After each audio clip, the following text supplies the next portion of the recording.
चाहे आप बात करेंगे ऑर्गेनिक फार्मिंग की 7 कार्डिनल्स या 7 important domain of sustainable agriculture की, क्लाइमेट स्मार्ट एग्रीकल्चर की, कंजर्वेशन एग्रीकल्चर की, जीरो बजट नेचुरल फार्मिंग की, smart agriculture, climate smart agriculture and smart agriculture दो अलग अलग चीजें, सब कुछ कंबाइन होकर जाएगा सस्टेनेबल एग्रीकल्चर।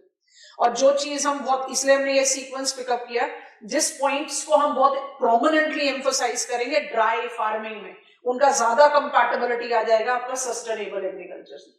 तो बहुत सारे टर्म्स हैं, कंफ्यूजन क्रिएट करते हैं, बट इन टर्म्स को अगर थोड़ा सा डिकोड करने की कोशिश कर ली जाए and you precisely understand what is the minor, एकदम micro thin division that goes up with these terms that are applied. जैसे अभी हमें पढ़ना है ड्राई फार्मिंग, सिलेबस में वो लिखा है, लेकिन फिर रेनफेड एग्रीकल्चर क्या है, क्योंकि dry farming by default relates to abatement of agricultural drought. Agricultural drought का डेफिनेशन याद आ रहा है, बताओ? where during advancing monsoon, monsoon बोल के नहीं रुक सकते ना, इंडिया में 2 तरीके का मानसून है। तो during advancing monsoonal season for 4 weeks less than 50% of normal rain, उसको आप बोलते हैं agricultural drought. Agricultural drought abatement की रिक्वायरमेंट कहां पर होती है? Rainfed agriculture. अगर आपके पास डिपेंडेबल मींस ऑफ इरिगेशन है तो ऑटोमेटिकली आपको इतना ज्यादा ड्राउट, एग्रीकल्चरल ड्राउट से आप सफर ही नहीं करेंगे, because if rainfall is not favorable, आपके पास artificial means है to facilitate that।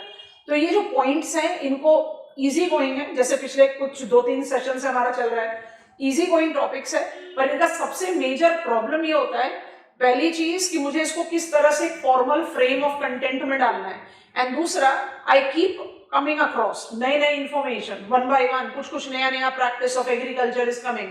आज कुछ हाईलाइटेड में नया आ गया, hydroponics, I have to rope in there। अब उसको किस जगह पर रोप इन किया जाए, हम कैसे अपने आंसर को कंटेम्प्रेरी एज भी दे दें while taking up the focusing on, भाई ये डिमांड था क्वेश्चन का, मुझे ये लिखना था, but I have added the contemporary edge to it, उस पर थोड़ा सा फोकस करना है, otherwise very easy going topics। So our study sequence goes like generation 1 green revolution favorably successful but gave us realization कुछ गड़बड़ है, और उस गड़बड़ में जो 4 पॉइंटर्स हमने पिकअप किया कि it created agricultural inequality, societal inequality, health, regional inequality and unsustainable practices.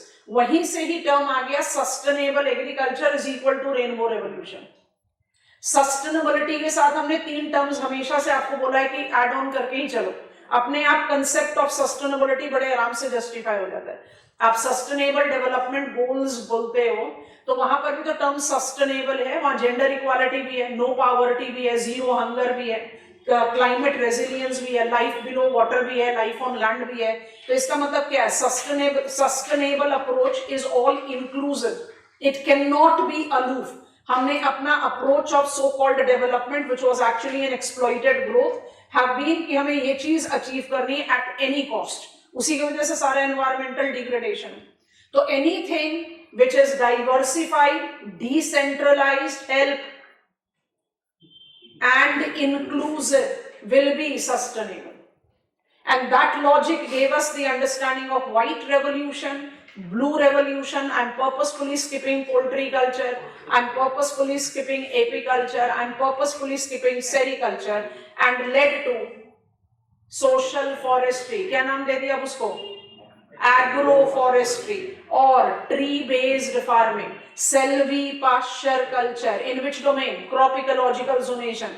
Cultivate कीजिए जो भी जहां कल्टीवेबल है, it can include anything, seasonal fruits bearing plant और it can be flower bearing plant, vegetable, fodder crop, food crop, anything, and it is also related to afforestation, इसलिए ecosystem services का भी demarcation दिया।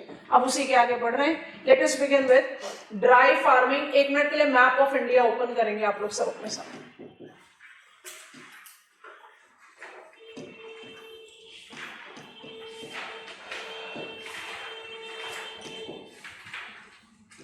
केंड्र्यूज classification को recall करना है,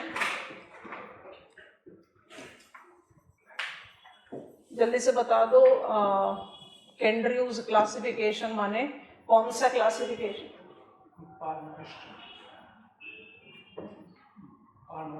Climatic classification that belongs to dash category. Only one element, precipitation. How many parts, how many regions Kendrick divided India into? 3. जिसको हमने एक को सब डिवाइड करा अपनी कन्वीनियंस के लिए. कौन कौन से लोकेशंस है वो? Per moist, moist,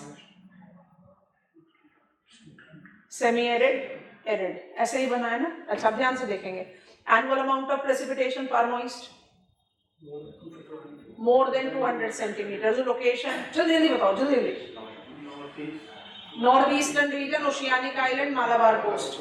Areas with less than 100 centimeters of rain. Northwestern Himalayas, semicircular, semi-arid belt, drought-prone interiors of plateau. जिसको हमने सब कैटेगराइज कर दिया था. मरुस्थली, रन और लद्दाख को निकाल दो, वो डेजर्ट हो गए, बाकी सब सेमी एरिड हो गए. रेस्ट एंटायर इंडिया इज इन सब ह्यूमिड लोकेशन. ह्यूमिड 100 से 200 सेंटीमीटर के बीच में बारिश, यही है ना. अच्छा, इंडिया का आज की डेट में लगभग 55% एरिया जो है वो इरिगेटेड है, बाकी सब रेनफेड है. अब आप सोच कर देखो, जो इरिगेटेड एरियाज हैं वहां पर तो वाटर अवेलेबिलिटी है, but applying my knowledge of canal irrigation, जहां टेल एंडर फार्मर्स हमेशा at the mercy of beginner farmers रहते हैं, because ultimately canal the man made river is attaining its water from ablation and rain water. और अगर change of the climate के effect में unpredictability of rain करेंगे तो कनाल पर भी पानी की अवेलेबिलिटी उतनी कंसिस्टेंट नहीं रहती, specifically when we talk about drier season. तो इन सब कंटेक्स्ट को अप्लाई करके ऐसे जज करते हैं. मेरे पास बहुत सारे क्लाइमेटिक रीजन्स हैं, हमने लोकेशन भी रिमाइंड कर लिया, हम उसको ग्रेड कर रहे हैं, डेजर्ट नहीं ले रहे हैं यहाँ पर. We are picking it up with semi arid. बहुत ध्यान से नोटिस करना. फिर हम ले लेते हैं सब ह्यूमिड, थोड़ा सा सब कैटेगराइजेशन ले रहे हैं. फिर ले लेते हैं ह्यूमिड और फिर ले लेते हैं पार ह्यूमिड. पार मॉइस्ट भी लिख सकते हो क्योंकि हमने ह्यूमिड टर्म सेलेक्ट कर लिया, उस पर अप्लाई कर दिया. अब यहाँ पर एक स्टेटमेंट हम बना रहे हैं, थोड़ा सा ध्यान से इसको जज करना. अमाउंट ऑफ प्रेसिपिटेशन हमारे इस सीक्वेंस में, amount of precipitation is on increase. ठीक है. अब 2 मिनट के लिए रुको और जज करो. अगर मुझे एग्रीकल्चरल ड्राउट अबेटमेंट लेना है and I am applying it to rain fed agriculture, तो आप बोलोगे rain fed agriculture rounded off कम से कम 45% ऑफ द क्रॉप एरिया पर अप्लाइड है. और इस 45% ऑफ क्रॉप एरिया जिसमें रेन फेड एग्रीकल्चर अप्लाइड है can be in semi arid, sub humid, humid, per humid area. इसको प्रूव करने के लिए एक पॉइंट बता रहे हैं, ध्यान से सुनना. I don't apply dry farming practices in Rajasthan. ध्यान से सुनेंगे. I don't, and I am not going to Marusthali. Marusthali हमने पहले बाहर निकाल दिया, डेजर्ट नहीं लिखा हुआ हमारी लिस्ट में.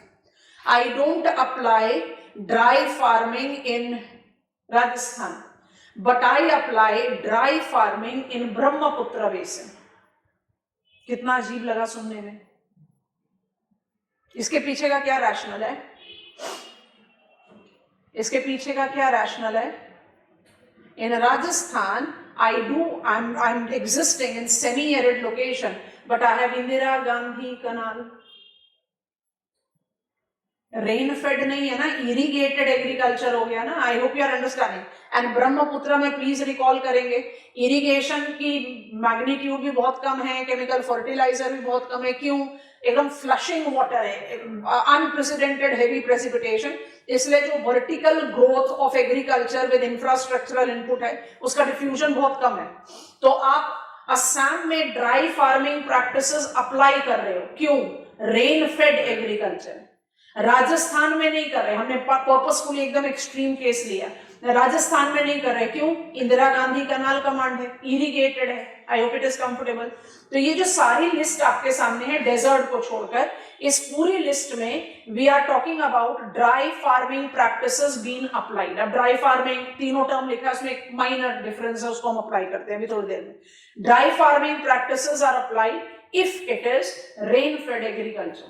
आप इन पूरे एरियाज में ड्राई प्रैक्टिसेस अप्लाई कर रहे हो, किसको प्रायोरिटी दो? Dry farming practices are applicable to, अब यहां पर एक और चीज ऐड कर दे रहे हैं, rain fed agricultural zone. Facilities मेरे पास अवेलेबल नहीं है, तो रेन फेड एग्रीकल्चरल जोन जो एकदम जनरल कन्वेंशनल वैल्यू भी ले, 45% प्लस ऑफ क्रॉप्ड एरिया है, तो ये जो 45% प्लस ऑफ क्रॉप्ड एरिया होगा, इसका स्प्रेड इन सारे एग्रोक्लाइमेटिक लोकेशंस में है, इन सब पर आप अप्लाई कर रहे हो dry farming, dry land farming. इसमें प्रेसिपिटेशन अमाउंट का डिस्टिंक्शन लेते हैं, इसको आप less than 750 millimetre of rain के साथ एसोसिएट कर रहे हैं, और इसको आप मोर देन 750 मिलीमीटर के साथ एसोसिएट करते हैं, बस और कुछ नहीं है। और ये टेक्निकल डिफरेंस है, हम प्रैक्टिकली इसको अप्लाई नहीं करते। हमारे सिलेबस में लिखा है dry farming, significance of dry farming, हम उसको बड़े आराम से सब्स्टिट्यूट कर देते हैं ड्राई लैंड फार्मिंग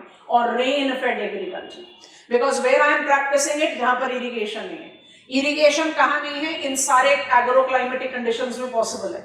फिर से मेरा क्वेश्चन, इन सारे एग्रो क्लाइमेटिक कंडीशंस में रेन फेड एग्रीकल्चर पर आप ड्राई फार्मिंग प्रैक्टिसेस इंप्लाई कर रहे हो, किस एरिया पर सबसे ज्यादा प्रायोरिटी में करोगे?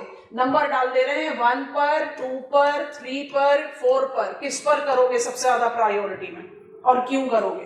Come on class, Kendrew's classification भी याद करा दिया, बहुत गलत बात हमने। Higher the amount of annual precipitation, lesser is the variability of rainfall, more is dependability of rainfall, lesser will be the priority of dry farming practices. किसको सबसे ज्यादा प्रायोरिटी दोगे? 1 को। वहां पर एग्रीकल्चरल ड्राउट होना ज्यादा पॉसिबल है compared to per moist location, yes और no? Of course change of climate, Kerala के भी districts year on year basis पर ड्राउट अफेक्टेड डिक्लेयर किए जा रहे हैं। अगर आप ज्यादा पुराना मत लो, 2013 ऑनवर्ड्स ही डेटा लेना शुरू करो। Kerala, I know that Kerala is coastal, it has got precipitation that is spreading up to 9 months of the year, आपने स्टम्प्स क्लासिफिकेशन में पढ़ा है, पर वहां पर भी I'm now declaring drought affected districts। तो चेंज ऑफ द क्लाइमेट में कुछ भी है, हो सकता है, बिल्कुल हो सकता है, कोई नहीं मना करा, लेकिन प्रायोरिटी किस पर दोगे? जहां पर annual amount of precipitation is less, variability of rainfall will be more, dependability of rainfall will be less, and thus it will be highest priority given when it comes on to dry farming practices. तो पूरे 45% plus cropped area that is rain fed agriculture implies dry farming practices with priority given to amount of precipitation। हमने ऐसे कर दिया ना increasing order, और priority given में increasing order किधर चला जाएगा? इधर। फार ह्यूमिड ज्यादा एग्रीकल्चरल जोन है, कहां तक सही है? थोड़ा सोच के बताओ। पंजाब को आप कंपेयर कर दो ब्रह्मपुत्र वैली से, क्या पार ह्यूमिड ज्यादा प्रोडक्टिव जोन है? नहीं। ये बड़ा ही जेनरिक स्टेटमेंट है जो कहीं से भी अपने आप को फुली जस्टिफाई नहीं करता। Punjab is semi arid, Brahmaputra basin is far moist, पर पंजाब है ना ग्रीनरी, असम थोड़ी ना है, पोटेंशियलिटी है। Assam is evolving to be an agrarian destination in internal migration, बिल्कुल है, लेकिन एज ऑफ टुडे ना that is not the criteria. Point थोड़ा ध्यान से समझो, हम वो स्टेटमेंट लिख देंगे, उसके बाद आप उसको जज करना। पहली चीज, dry farming, dry land farming and rain fed agriculture question में आते हैं, उसको सिनोनिमस पकड़ो। टेक्निकली डिफरेंस क्या है? Dry farming, dry land farming में आप थोड़ा सा प्रेसिपिटेशन का रेंज डिफाइन कर देते हैं, तो जब आप प्रेसिपिटेशन का रेंज डिफाइन कर दोगे, मिलीमीटर से सेंटीमीटर पर कन्वर्ट कर दो, तो 75 सेंटीमीटर एंड लेस पर आप जा रहे हैं, तो ऑटोमेटिकली आप कौन से क्लाइमेटिक रीजन पर जा रहे हैं? सेमी एरिड में ही तो जाओगे। और 75 सेंटीमीटर प्लस के बारिश में आ जाओगे तो किस पे आओगे? सब ह्यूमिड, ह्यूमिड, पार ह्यूमिड। तो आप किस एरिया को हाईएस्ट प्रायोरिटी दे रहे हो ड्राई फार्मिंग प्रैक्टिसेस में?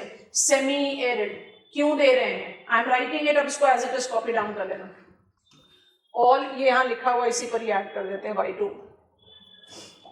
All rain fed agricultural zones are dry farming zones spreading over. अभी अपने आप से ही आ गया, 45% ऑफ क्रॉप्ड एरिया लिख दिया है, स्प्रेडिंग ओवर ये सारे climatic reason, all 4।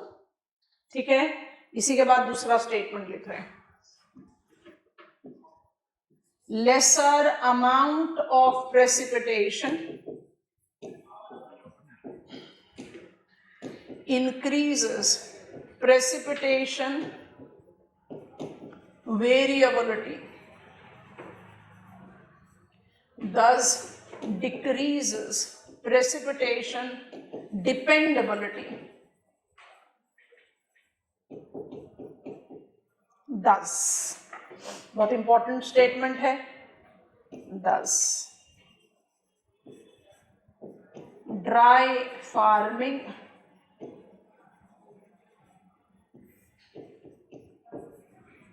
for agricultural drought proofing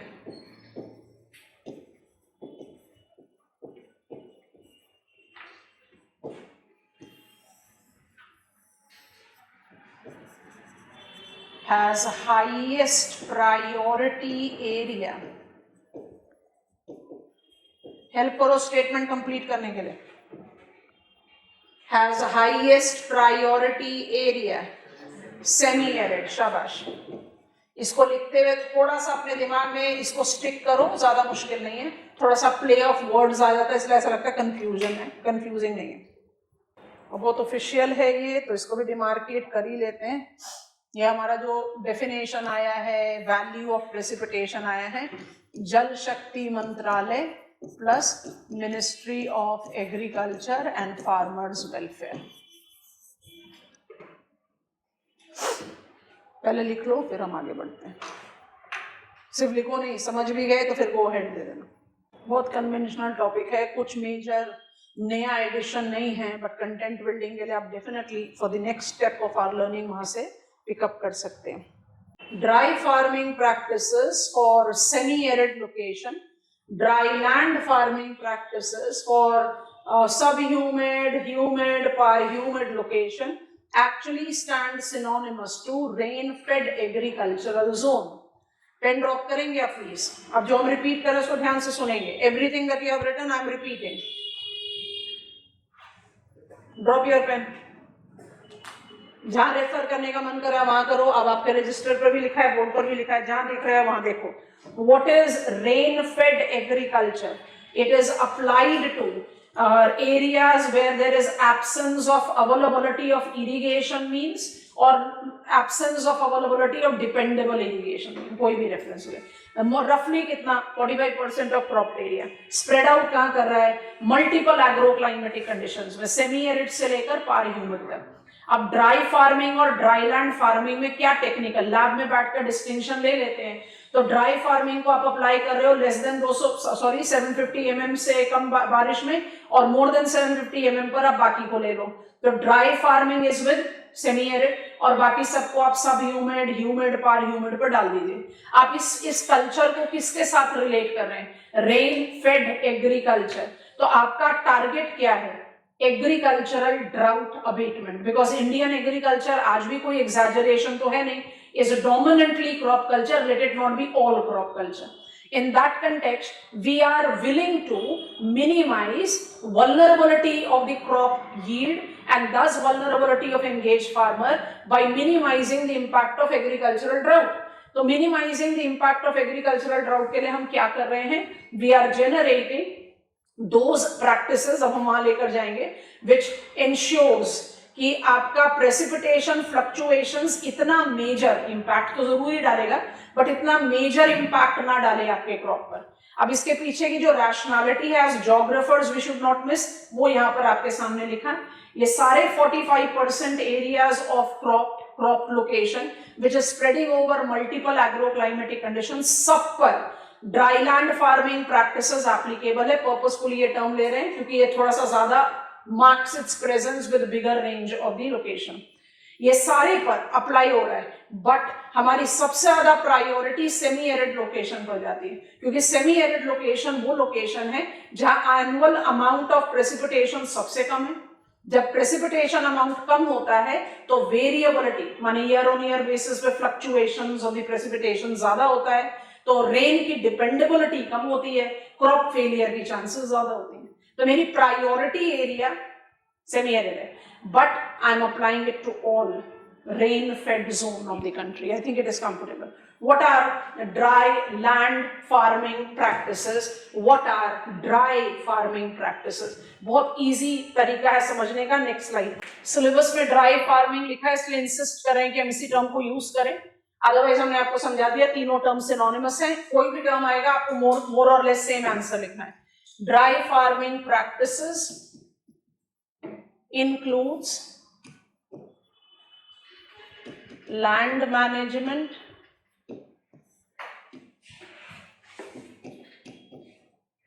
पहले क्रॉप लिख देते हैं क्योंकि वाटर तो हमें ऐसे भी थोड़ा सा इवेंचुअली लर्न करना है. Crop management and water management. Water management हमने आपको कई बार समझाया, हम रीजनल प्लानिंग के साथ इसके बारे में बात करेंगे. ठीक है, पहले ये फ्लो चार्ट तैयार कर लेते हैं, फिर आपको पॉइंटर समझा देंगे. जो जो पॉइंट चाहिए होगा तो हम उसको डिक्टेट भी कर देंगे.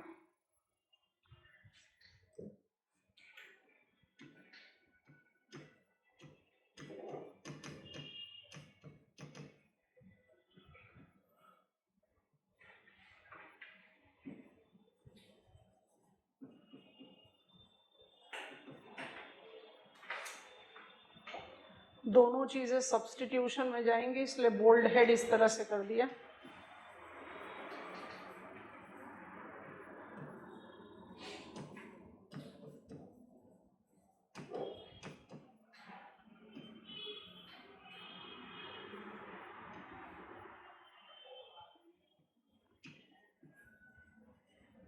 Late me add diversification also at the top. ये मेरा पहला पॉइंटर हो गया, दूसरा पॉइंटर है diversification. That will be better.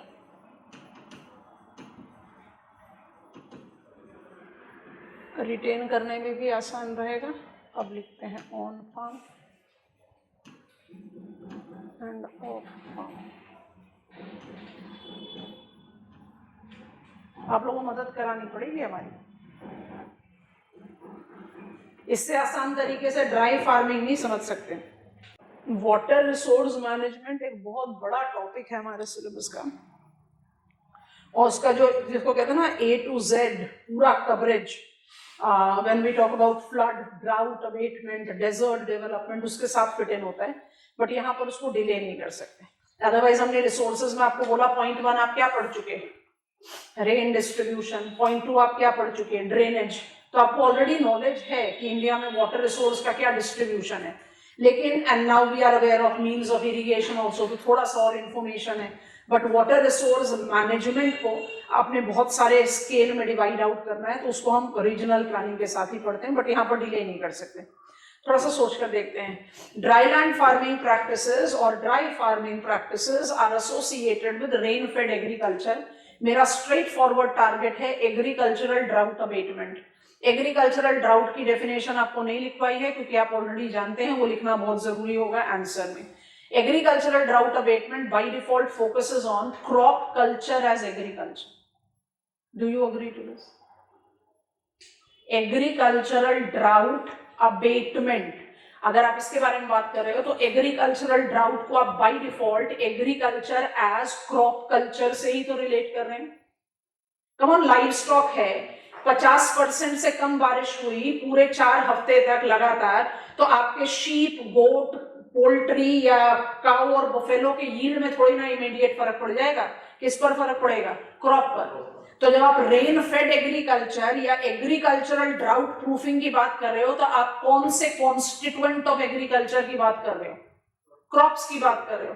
So somewhere we are still with the reference कि भाई हम इंडिया को as dominating crop culture domain बताते हैं. And when I take up the reference of growth of agriculture, बिल्कुल कोई दो राय नहीं. आपने एग्रीकल्चरल प्रोडक्टिविटी भी पढ़ा है, क्रॉपिंग इंटेंसिटी भी पढ़ा है.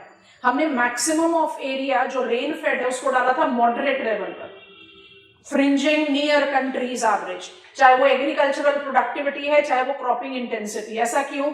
अगर इस साल बारिश बढ़िया हुई तो प्रोडक्शन प्रोडक्टिविटी हाई होगा, नहीं हुई या वीक हो गई तो प्रोडक्शन प्रोडक्टिविटी लंप करेगा.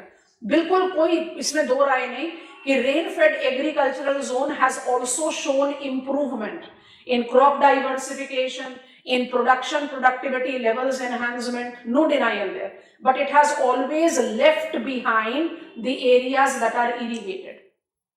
1948 से आप इरिगेशन मीन्स को ऑफिशियली मोबिलाइज कर रहे हैं, अभी तक भी आप 55% के करीब पहुंचे हैं as total cropped area as irrigated, तो आप ओवरनाइट इसको 100% क्रॉप्ड एरिया एज इरिगेटेड तो कर नहीं सकते, और you have to generate more resilient farming, crop farming, because you definitely cannot substitute all crop cultivation areas to other agricultural activity. It is going to directly influence the food security concern. तो उन सबको देखते हुए dry land farming practices के 3 component है, और इसी पर पूरा आंसर फ्रेम हो जाता है. Crop management, land management and water management. Water को हम जानबूझ के बहुत छोटा सा रखेंगे, बट बाकी 2 को जज आउट करना है, तो थोड़ा सा विजुअलाइज करते हैं, फिर इसके आगे ही कुछ पॉइंटर्स ऐड कर देंगे. जब हम कहते हैं zero tillage, laser levelling, residue retention, हम एक्चुअली बात कर रहे हैं जीरो बजट नेचुरल फार्मिंग के 4 व्हील्स की. बीज Mitra, Waphasa, Jeev Mitra, yes, mulching, we are talking about that. So point is what? Levelling, laser levelling. हम एक कन्वेंशनल एग्रीकल्चरल प्रैक्टिस को अगर इमेजिन करें तो हम अपने क्रॉप को प्लॉ करते हैं, फील्ड को प्लॉ करते हैं. प्लॉ कैसे करते हैं? We do the ploughing either by using draught animals, जो बहुत कॉमन प्रैक्टिस है इंडिया में. थोड़े से एफ्लुएंट फार्मर हो गए तो वो ट्रैक्टर्स या मशीन्स के साथ भी कर सकते हैं. लार्जली हम वुडन प्लॉ यूज करते हैं विद मेटालिक फुट, बट अगर वो मैकेनाइज्ड है तो definitely it is a metallic plough that you are using. उस तरह के प्लॉइंग प्रैक्टिस से क्या होता है? आप सॉइल बायोडाइवर्सिटी लॉस करते हैं. अपने दिमाग में याद रखना, हमें सॉइल लॉस और उसके कंजर्वेशन के बारे में बात करना है, हम इवेंचुअली बॉक्स आइटम बना देंगे. So when I take reference of residue retention, don't burn crop residue. Apart from causing massive environmental challenge, it is by default terminating the natural process of biodecomposition that enriches soil. Residue retention is simple logic of leaving behind the residue so that it organically decomposes and enriches soil. Zero tillage is not to disturb the soil biodiversity on ground. Micro organisms जो आपने largely उनको किस category में पढ़ा है? Decomposers. सबसे आसान है इमेजिन करना, earthworm. They are basically in enriching fertility of the soil. But आप जिस तरह का प्लो मशीन्स का इस्तेमाल करते हो, आप तो अर्थवॉर्म को ही खत्म कर देते हो. So residue retention या no tillage. And what is this zero laser leveling? Levelling का यहाँ मतलब नहीं है कि आपने हिमालयास को लेवल करके फीचरलेस लोलैंड बनाना है. यहाँ लेवलिंग का मतलब है कि जो जेंटल अंड्यूलेशन होता है आपके फील्ड में, अगर आप उसको थोड़ा सा लेवल आउट करेंगे, not with the compaction machine या बुलडोजर चला रहे हो, उससे तो क्या करेंगे? आप सॉइल को इतना कॉम्पैक्ट कर दोगे कि वो by default soil biodiversity loss का तो कारण बनेगा ही, प्लस वाटर के पर्कुलेशन को रिस्ट्रिक्ट करेगा. तो laser levelling is no contact levelling. वो लेवलिंग का मतलब क्या है कि जनरल अंड्यूलेशंस को अगर आपने थोड़ा सा लेवल आउट कर दिया तो you will be enhancing the infiltration of the rainwater, which is going to nourish soil moisture, apart from of course nourishing the groundwater table. क्योंकि ultimately आप किस चीज को अवॉइड करना चाह रहे हो? Agricultural drought. आपको सॉइल मॉइस्चर और वाटर अवेलेबिलिटी को एनहांस करना है. That is how we correlate with land management. It is sustainable agriculture par excellent. Imagine करो क्रॉप मैनेजमेंट को, एक चीज लिखा है सब्सटीट्यूशन, दूसरा लिखा है डाइवर्सिफिकेशन. ये मेरा मेजर ब्लॉक है, इसलिए इसको सेंटर स्टेज दिया है. सारे इंपॉर्टेंट है, इसको तो हम बाय डिफॉल्ट उतना ही अभी समझेंगे जितना जरूरी है इस कंटेक्स्ट में. वाटर रिसोर्स मैनेजमेंट बहुत डिटेल्स में पढ़ना है. सब्सटीट्यूशन सोचते हैं, पहला लिखा है क्रॉप सब्सटीट्यूशन, दूसरा लिखा है सीड सब्सटीट्यूशन. दोनों को जज करो. कौन सा क्रॉप है जो इंडिया के मैक्सिमम ज्योग्राफिकल स्ट्रेच पर कल्टीवेट किया जाता है? Rice. 45% of rainfed agricultural area में बाय डिफॉल्ट राइस का डोमिनेंस होगा. तो क्या आप राइस को सब्सटीट्यूट कर सकते हो सारे के सारे रेनफेड जोन से? नहीं कर सकते. तो जहां पर क्रॉप की वैरायटी नहीं सब्सटीट्यूट की जा सकती, वहां आप सीड सब्सटीट्यूट करो. We have heard about drought resistant varieties of seeds. कि भाई मुझे चाहिए 100 सेंटीमीटर प्लस वाटर वाटर की अवेलेबिलिटी 100 सेंटीमीटर ना होकर 75 हुई, और या पानी बारिश थोड़ा लेट हो गया या बारिश थोड़ा कम हुआ, drought resistant varieties of those crops which can not B substituted, दिमाग में रखो rice, by default will minimize the detrimental effect of lack of availability of water or agricultural drought. और जहां पॉसिबल है क्रॉप को ही सब्स्टिट्यूट करो। जैसे हमने कहा भाई इंदिरा गांधी कनाल कमांड में हमने वीट को रिपीट कर दिया, अच्छे से करा, बहुत अच्छी तरह से करा। Wheat has been it has evolved as a significant crop in Indira Gandhi canal command, perfect. But क्या पूरे ही कमांड एरिया में आपने वीट रिपीट करना है? वो तो इकोलॉजिकली सस्टेनेबल नहीं होगा। उसकी जगह पर अगर हम फॉडर क्रॉप करें, प्लीज रिकॉल एनडीडीबी 3 एरियाज बताए ना, परफेक्टली सेलेक्टेड, कौन से हैं फॉडर क्रॉप कल्टीवेशन का? वेस्टर्न राजस्थान, छोटा नागपुर प्लाट्यू एंड मेलागिरी। तो अगर आप बाजरा के साथ, मस्टर्ड के साथ, ग्राउंडनट के साथ, आंवला that is arid variety of horticulture के साथ फॉडर क्रॉप कल्टीवेट करते हो, तो that is a much better ecological as well as economic choice. तो wherever there is possible, substitute the crop from water intensive to less water intensive. Wherever crop substitution is not possible, substitute the seed. और दूसरा चीज को प्यार ध्यान से पकड़ो और मदद करना टर्म के साथ, डाइवर्सिफिकेशन। ऑन फार्म भी लिखा है, ऑफ फार्म भी लिखा है। ऑन फार्म डाइवर्सिफिकेशन क्या है? Main streaming live stock. दो benefit. Benefit 1, it will help me with this organic farming, soil moisture, soil nutrient retention, ठीक है। दूसरा बेनिफिट, अभी थोड़ी देर पहले उसको लर्न करने की कोशिश की, अगर एग्रीकल्चरल ड्राउट हुआ तो फटाफट इफेक्ट किस पर आएगा? क्रॉप्स पर, लाइव स्टॉक पर नहीं आएगा। Livestock is going to give you more dependable yield. Livestock पर इफेक्ट आता है जब बहुत एक्सट्रीम कंडीशन है, एग्रीकल्चरल ड्राउट पर नहीं आएगा। तो it will ensure biotic manure to somewhere help us manage our land, and it is going to decrease vulnerability of farmers against agricultural drought, because mainstreaming of livestock by default will minimize the economic loss that farmer suffers because of failure of the crop. Logical sense है। off farm, on farm आप mainstream करो livestock में, और off farm क्या करो? Community land पर Selvi pasture करो। There technical नाम बता दो, आगे हम फिर से सोशल फॉरेस्ट्री पर। कोई बाउंड्री लाइन नहीं है, सब एक दूसरे से मिक्सअप करते हैं। सॉइल इरोजन एंड मैनेजमेंट भी पढ़ रहे हो, वाटर मैनेजमेंट भी पढ़ रहे हो, और एग्रीकल्चरल प्लानिंग भी पढ़ रहे हो। You have to be very clear with the pointers, बहुत जरूरी है। जल्दी बताओ कौन सा component of social forestry?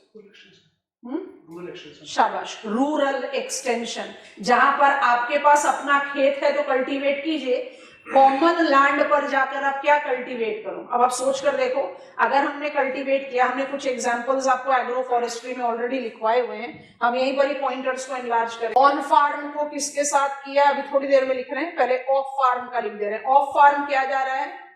Agro forestry के साथ जा रहा है। और एग्रो फॉरेस्ट्री का कौन सा कॉन्स्टिट्यूएंट के साथ जा रहा है? एक्सटेंशन और रूरल फॉरेस्ट्री। क्यों जा रहा है?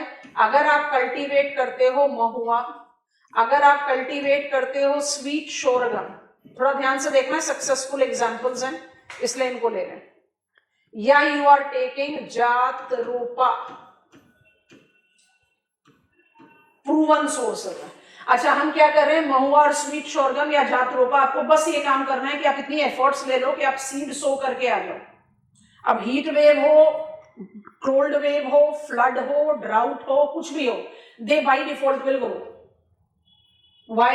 Because they are extremely adapted to the unprecedented modifications in the climate change. और इनका बेनिफिट क्या है? Mahua and sweet sorghum are immensely proven assets for industrial alcohol. अब आप सोच कर देखो कि जब आप इंडस्ट्रियल अल्कोहल जैसे प्रोडक्ट को प्रोड्यूस करने में मदद करते हो, कितना रेम्यूनरेशन है जो फार्मर्स के हाथ में जाएगा। और रेम्यूनरेशंस फार्मर के हाथ में जाएगा तो ये community participation with PIM that incorporates rain water harvesting, आपको थोड़ी वेट करना पड़ेगा कि गवर्नमेंट एजेंसीज आकर मदद करें, you are having that much of potentiality that you can proceed with it. अच्छा, जात रोपा को किसके साथ लेकर जा रहे हैं? Biodiesel. And when I take up the reference of biodiesel, you have to understand कि नहीं, जात रोपा की जगह पर हम शुगर केन, शुगर मिल के बाई प्रोडक्ट को भी तो ले सकते हैं, एथेनॉल को। We are taking molasses to produce ethanol. अब सोच कर देखो, cane, non-traditional plantation crop, seed expensive, dosage of chemical fertilizer, irrigation the must. इसका मतलब जो ओवरऑल इनपुट है वो काफी ज्यादा है। आपने उसको क्रश करके सुक्रोज को कुछ डाइवर्ट किया या पूरे को कर दिया, हम एथेनॉल पॉलिसी आपको बताएंगे। That is quite against Indian norm of biodiesel source generation 1, but we have permitted that to the oil marketing companies. उसके पीछे का क्या लॉजिक है वो हम समझेंगे जब हम शुगर मिल्स इन इंडस्ट्रीज के बारे में बात करेंगे। हमने कुछ डाइवर्ट किया, 40%, 50% या 100% डाइवर्ट कर दिया।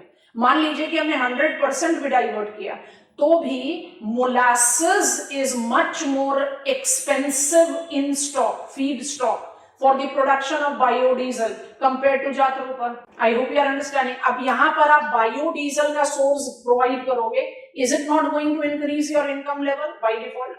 और on farm में जब आप livestock mainstreaming कर रहे हो,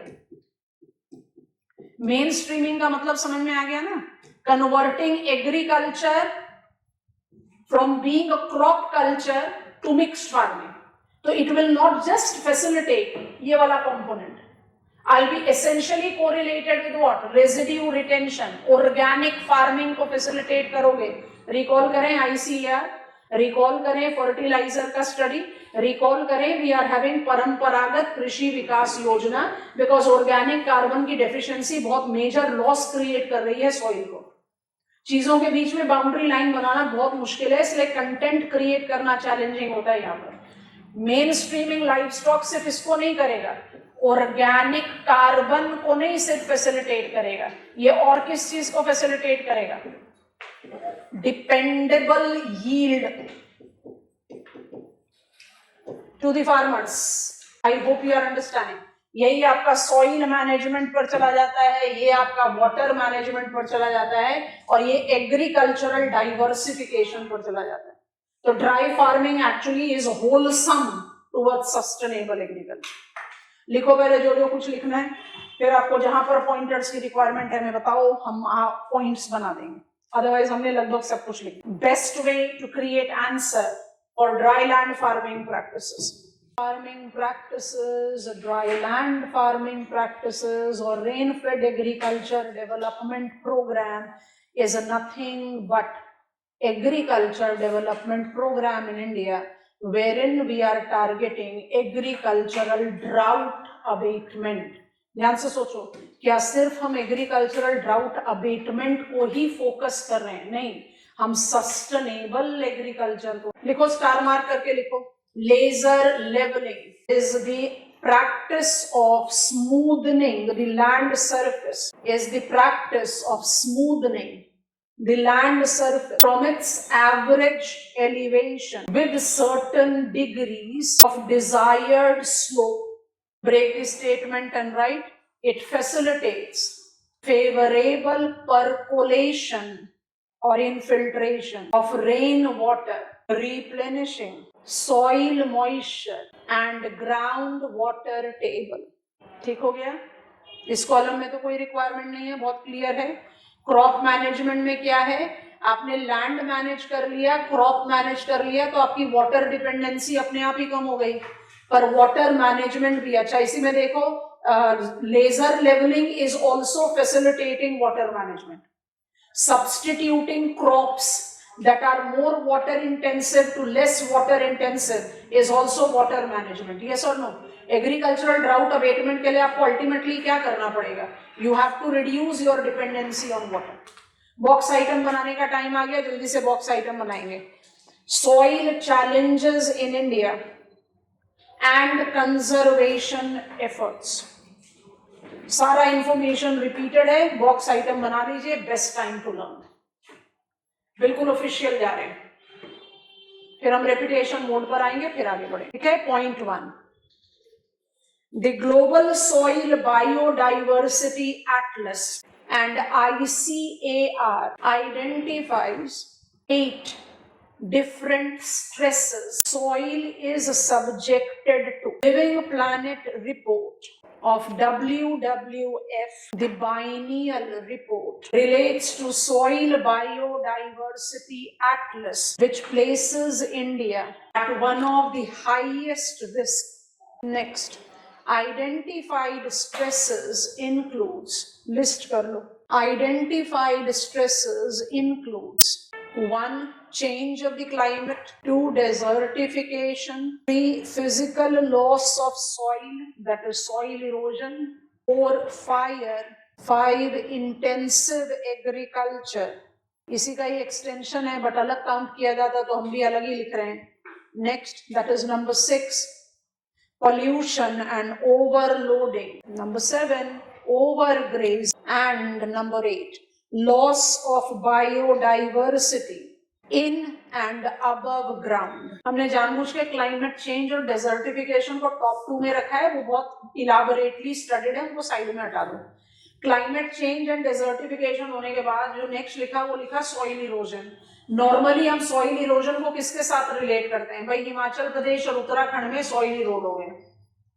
तो जो टर्म सॉइल इरोजन है वो एक्चुअली अम्ब्रेला टर्म है. Soil erosion correlate with both quantity and quality loss of soil. तो जब आपने सॉइल इरोजन लिखकर उसके बाद बाकी टेल एंडर बनाए हैं तो उस बाकी सारे टेल एंडर क्वालिटी लॉस को डिनोट कर रहे हैं. आर यू गेटिंग इट और नॉट? फायर से, ओवरग्रेजिंग से, इंटेंसिव एग्रीकल्चर. इंटेंसिव एग्रीकल्चर कौन सा कैटेगरी क्या होगा? जल्दी से बताओ. विटेल्सी क्लासिफिकेशन है, जिसके साथ साथ आपने कह दिया overloading and pollution, non primitive, excessive dose of chemical fertilizer and disproportionate use of chemical fertilizer. हमने यूरिया को डिस्प्रपोर्शनेटली यूज किया, तभी तो less than 200 kilograms per hectare में हमारा सॉइल एग्जॉस्टेड है. तो ओवरलोडिंग एंड पोल्यूशन किसके साथ जा रहा है? इंटेंसिव एग्रीकल्चर के साथ ही तो जा रहा है. And then we have got overgrazing and then soil biodiversity loss. चाहे वो लॉस ऑफ द सॉइल है या अबव ग्राउंड बायोडाइवर्सिटी लॉस है. अबव ग्राउंड बायोडाइवर्सिटी लॉस को आप डेजर्टिफिकेशन के साथ रिलेट कर दो, अबव ग्राउंड को आप ओवरग्रेजिंग के साथ रिलेट कर दो, अबव ग्राउंड बायोडाइवर्सिटी लॉस को आप क्लाइमेट चेंज के साथ रिलेट कर दो. Come on, carbon sinks. एक बार लिस्ट को रीड करो, हमने लगभग सब रिपीट कर. Climate change is the first stress, desertification is the second stress, बहुत एविडेंट है. तीसरा है soil erosion, that is physical loss of soil, बहुत क्लियरली डिफाइंड. उसके बाद जितने भी आपने लिखे हैं वो सब क्वालिटी लॉस ऑफ सॉइल के साथ जा रहे हैं. ओवरग्रेजिंग डालो, इंटेंसिव एग्रीकल्चर डाल के उसके साथ ऐड कर दो पोल्यूशन एंड ओवरलोडिंग. ओवरलोडिंग इसका होता है न्यूट्रिएंट्स का ना, जो प्लांट इस्तेमाल ना कर पाए. Soil biodiversity loss, loss as soil and above ground, and of course fire. We all know that fire is a natural process of regenerating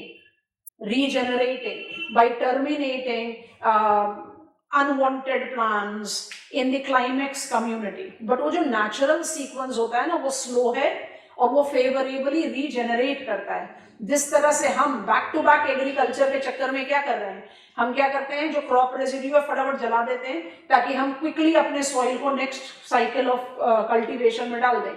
that not just creates problem relating to air, environmental pollution, but is also stressing soil. And India is in one of the high risk zone. ये तो आ गया आपका living planet report के साथ associated. Star mark करके ICR का लिखो, आप ऑलरेडी जानते हैं, you are aware of the thing. Add star mark. 8 stress लिख लिए, आप स्टार मार्क करिए. It is information repeated. ICAR identifies Indian soil bracket arable or cultivable largely suffering from organic carbon deficiency and micronutrient soil conservation practices, thus combines itself with. ध्यान से देखना, 8 stress लिखवाए हैं, उसके बाद 2 रिपीटेड इंफॉर्मेशन ऑफ ICAR लिखवाए. ध्यान से लिखना. Thus associate itself with अलग अलग पॉइंटर्स बना लो या एरोस बना लो, जैसे भी आपको अच्छा लगता है। Climate change mitigation practices, getting it. Next है abatement of desertification, land degradation neutrality, LDN, थोड़ा सा डिटेल्स में बाद में आएंगे। Land degradation neutrality LDN, UNCCD 2030 target, याद आया कि नहीं? अच्छा, इन दोनों को किसके साथ रिलेट कर रहे हो? पहले दो स्ट्रेसेस के साथ। लिस्ट को देखो, ऑर्गेनाइज करना पड़ेगा तो काम गड़बड़ हो जाएगी। ठीक है, पहला तो क्या स्ट्रेस था? Change of the climate, desertification. आपको अगर कंटेंट बिल्डिंग में रिक्वायरमेंट है तो आपने डेजर्टिफिकेशन अबेटमेंट के बारे में काफी सारी जानकारी ली हुई है।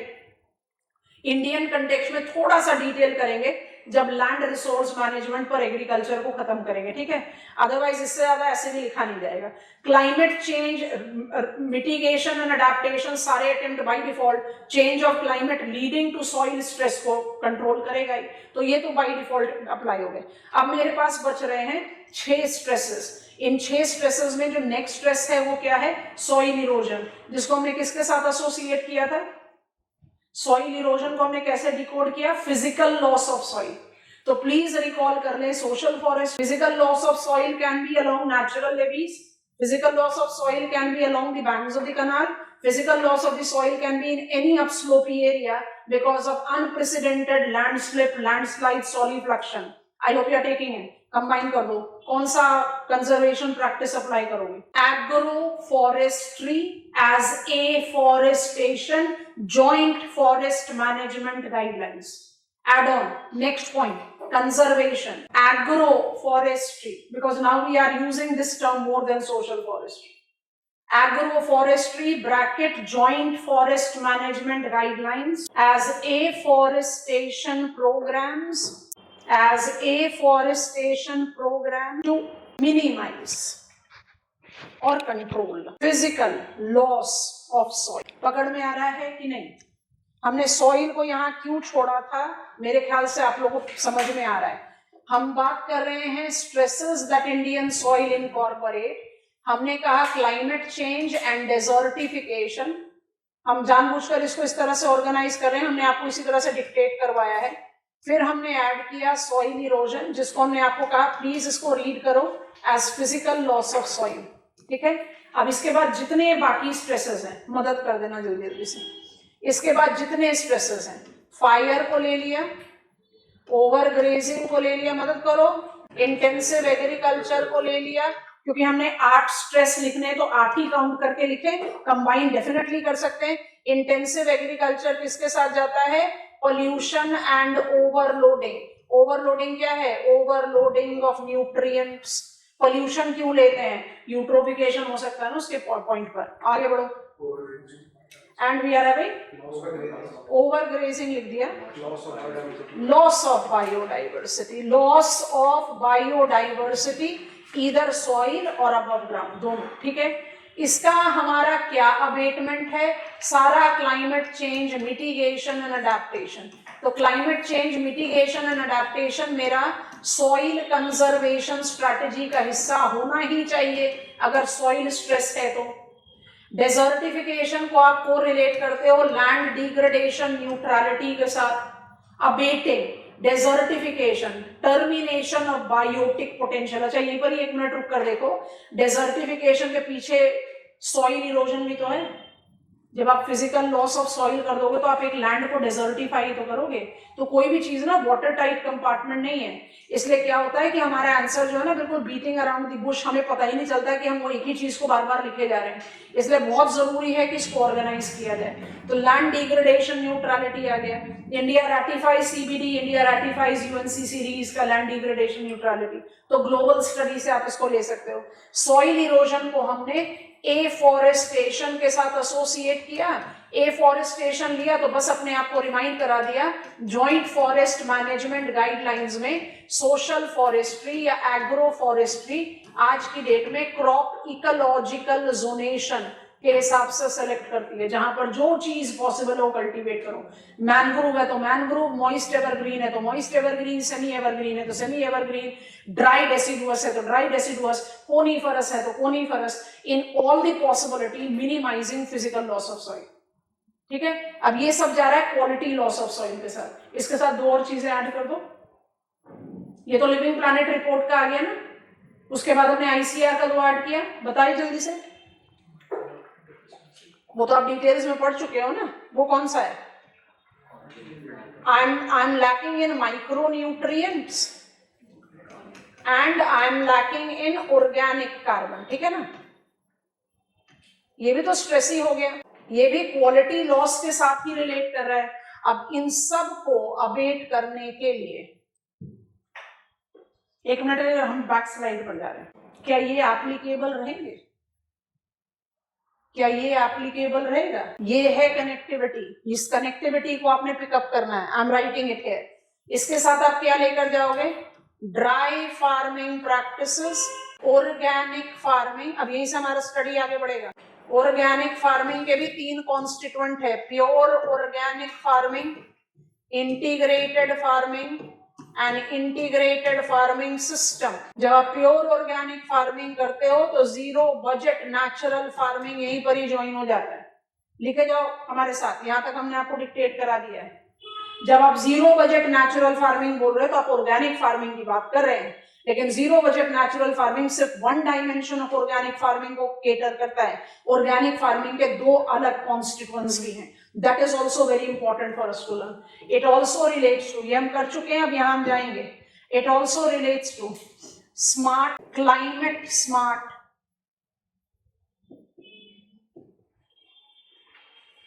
Agricultural practices.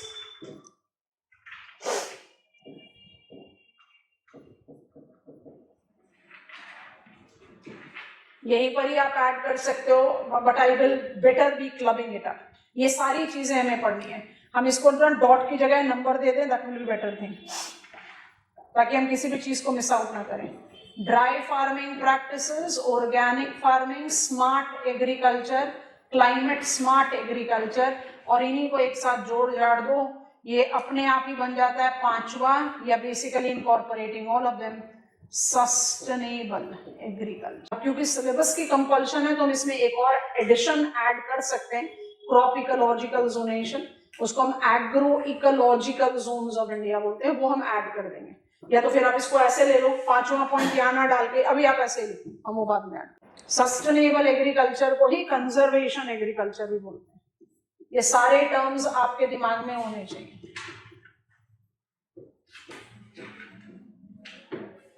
ये पूरी लिस्ट किस चीज की है?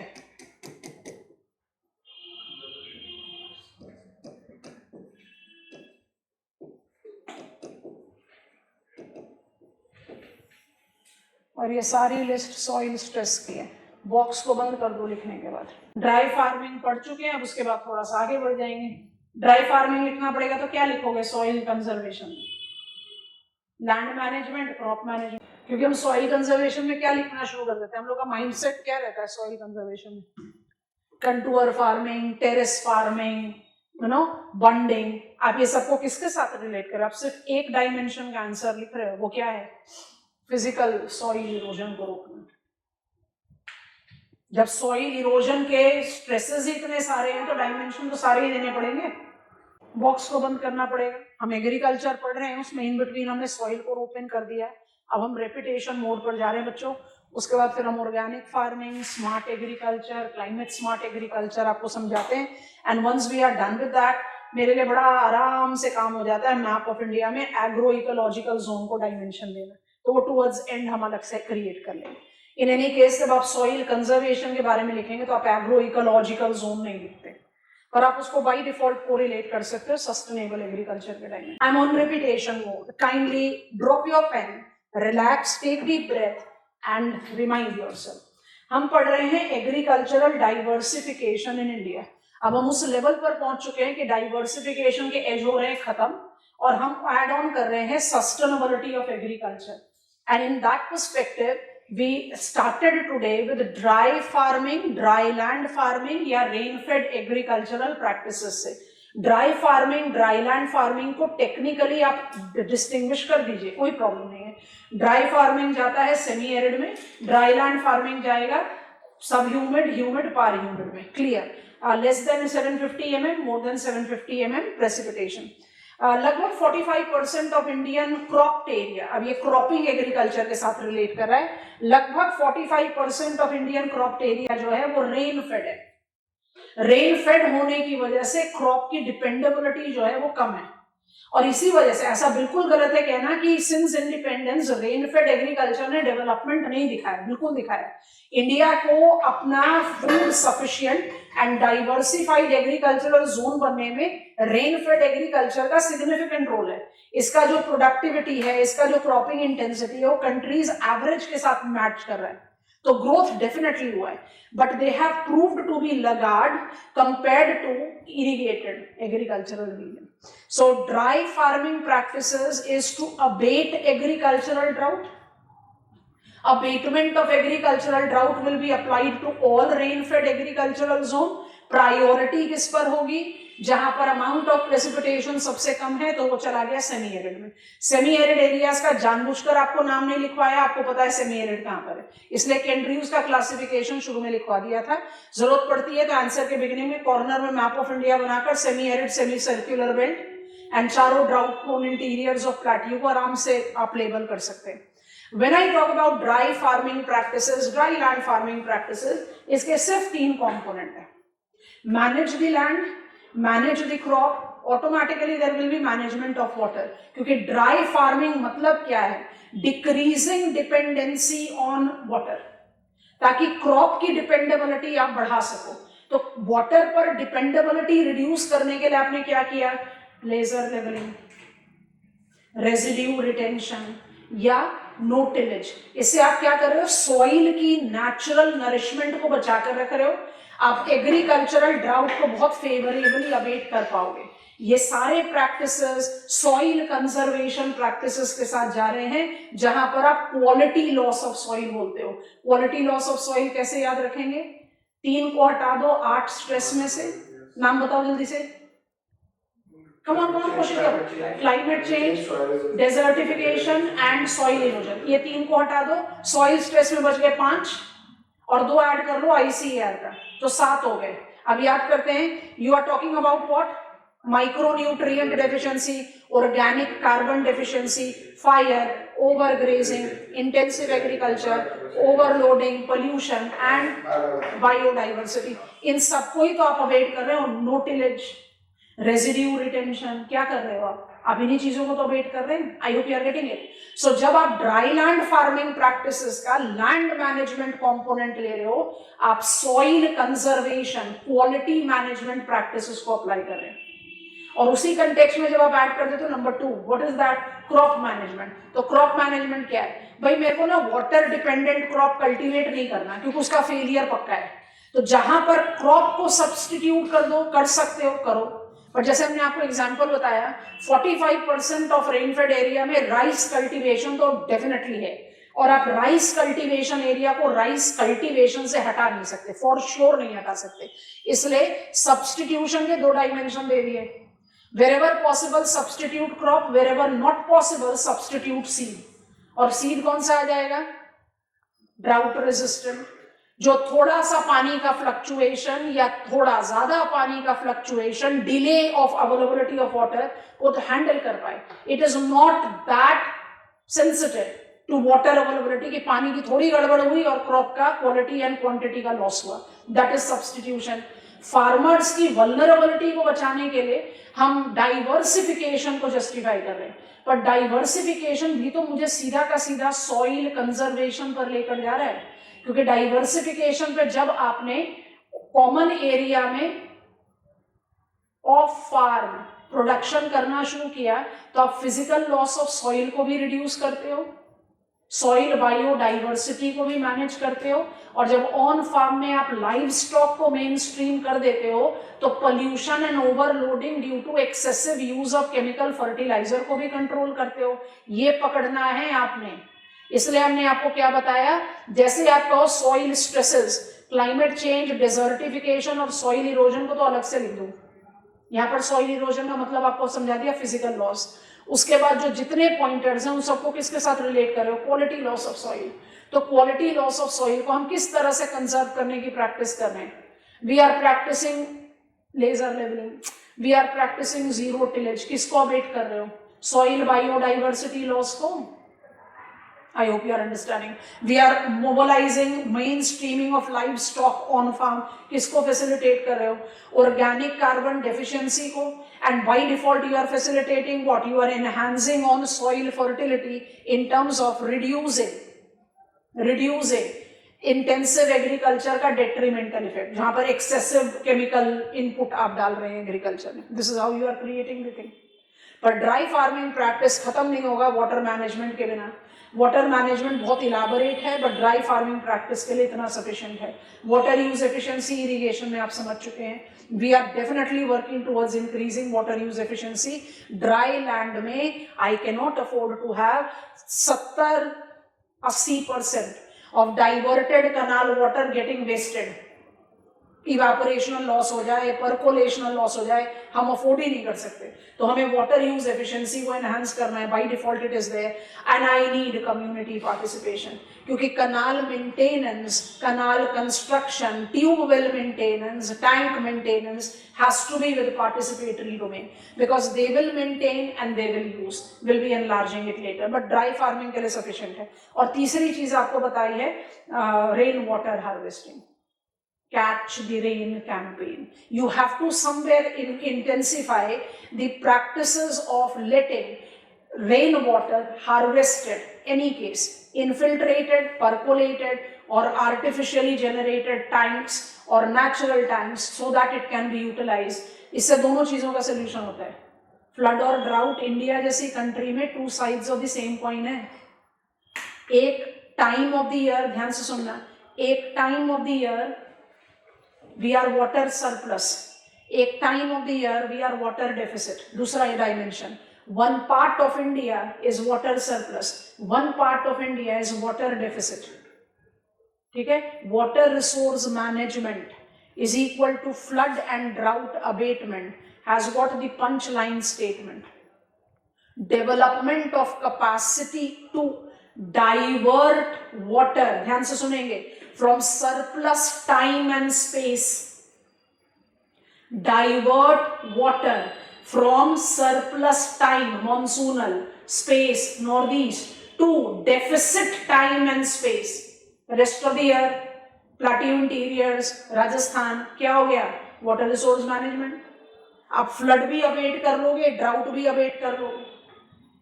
सो वाटर रिसोर्स मैनेजमेंट अपने आप में बहुत बड़ा टॉपिक है, तो हम उसको ग्रेजुअली पिकअप करेंगे, बट ड्राई फार्मिंग में इतना सफिशिएंट है। ये एसेंशियली नहीं रिलेट होता है सॉइल कंजर्वेशन से, ये वाला कॉलम, बट बाकी ये दोनों कॉलम आएंगे अगर आप उसको सॉइल कंजर्वेशन के साथ लिखोगे। तो हमने सॉइल स्ट्रेसेस ऑफ इंडिया को कैसे ऑर्गेनाइज किया, हमने living planet report, biennial report है 2024 हमारे पास है, WWF का है। It says India is at one of the high risk zone, क्योंकि Indian soil is also suffering from art stresses. और ICAR का 2 ले लिया, जो irrigation input, chemical fertilisers, agricultural infrastructural inputs में पड़ा था, तो उन सबको कंबाइन करके मेरे पास 10 स्ट्रेस हो गए। हमने इस 10 स्ट्रेस को कैसे ऑर्गेनाइज किया, 2+1 एंड रेस्ट।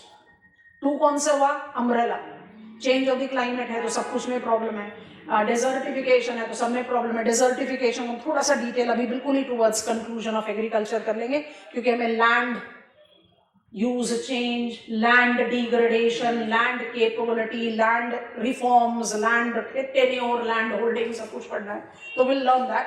ये हम ऑलरेडी सफिशिएंटली पढ़ चुके हैं। UNCCD के बारे में आप बहुत अच्छी तरह जानते हैं, उसको इंडियन पर्सपेक्टिव में डालेंगे। सॉइल इरोजन को कैसे बोला? Quantity loss. तो क्वांटिटी लॉस को किससे ले गए? एग्रो फॉरेस्ट्री को ले जाओ। जनरेशन 2, जनरेशन 2 क्या है? It is not only economic, cultivate and harvest. It is ecological also, cultivate to retain. और वहां पर क्या डोमेन है? सारे इकोसिस्टम सर्विसेज के लिए, wherein you are by default willing to control physical loss of soil. जहां पर जिस तरह के प्लांट की जरूरत होगी आप उसी को कल्टीवेट करेंगे, that is crop ecological solution. अब उसके बाद वाले काउंट करो, ध्यान से जरूर काउंट करा रहे हैं क्योंकि आपकी पूरी लिस्ट इवॉल्व होनी चाहिए। Fire, intensive agriculture that will lead to pollution and overloading, overgrazing, आगे बढ़े, loss of soil biodiversity and ground above, micronutrient, organic carbon सामने लिखा हुआ है भाई, इसको क्यों अलग करा,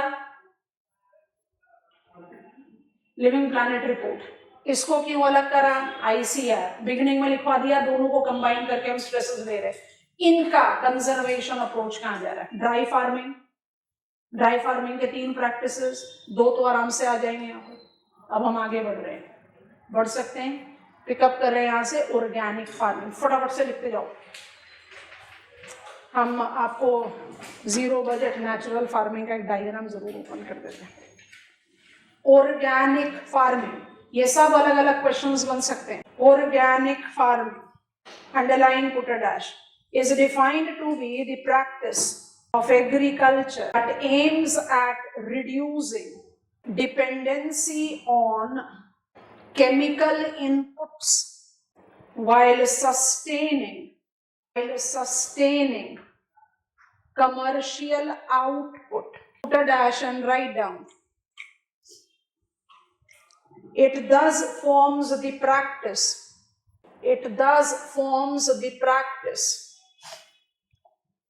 of soil conservation that aims at abating, हमें आपकी मदद चाहिए,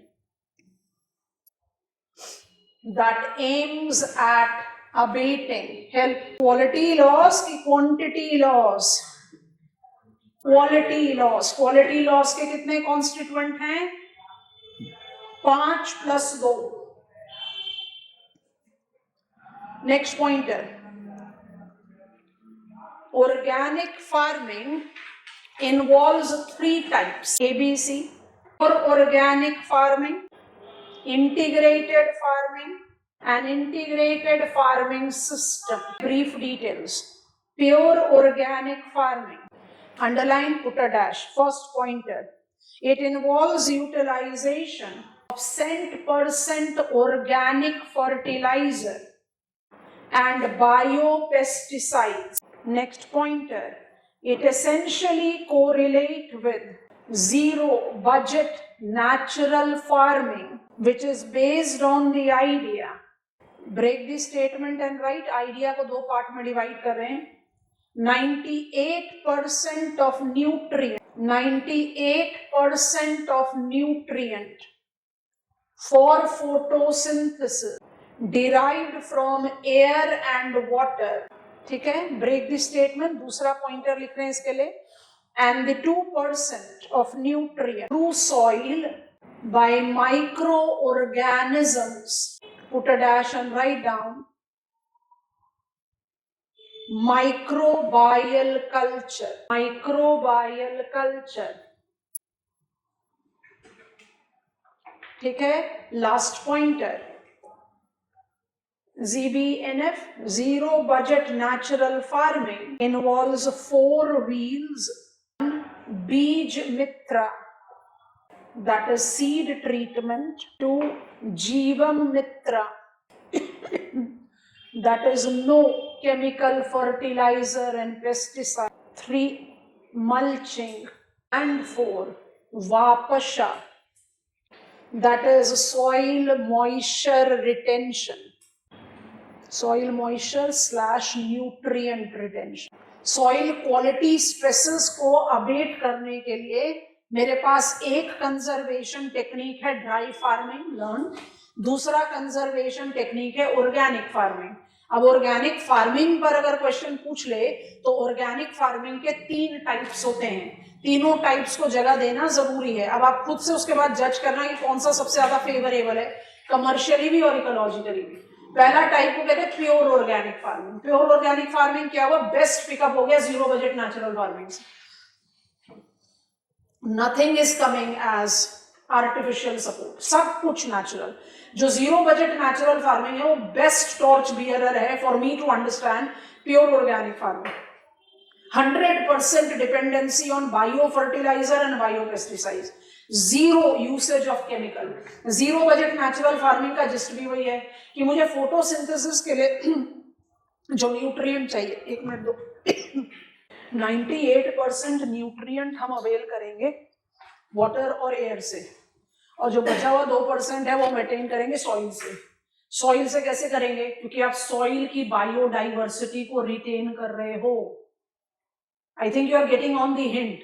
तो क्योंकि अगर आप जीरो बजट नेचुरल फार्मिंग पर 10 मार्क के भी क्वेश्चन का आंसर लिखोगे तो आपको बैकग्राउंड में जस्टिफाई करना पड़ेगा कि जीरो बजट नेचुरल फार्मिंग की कमर्शियल वायबिलिटी है. क्यों?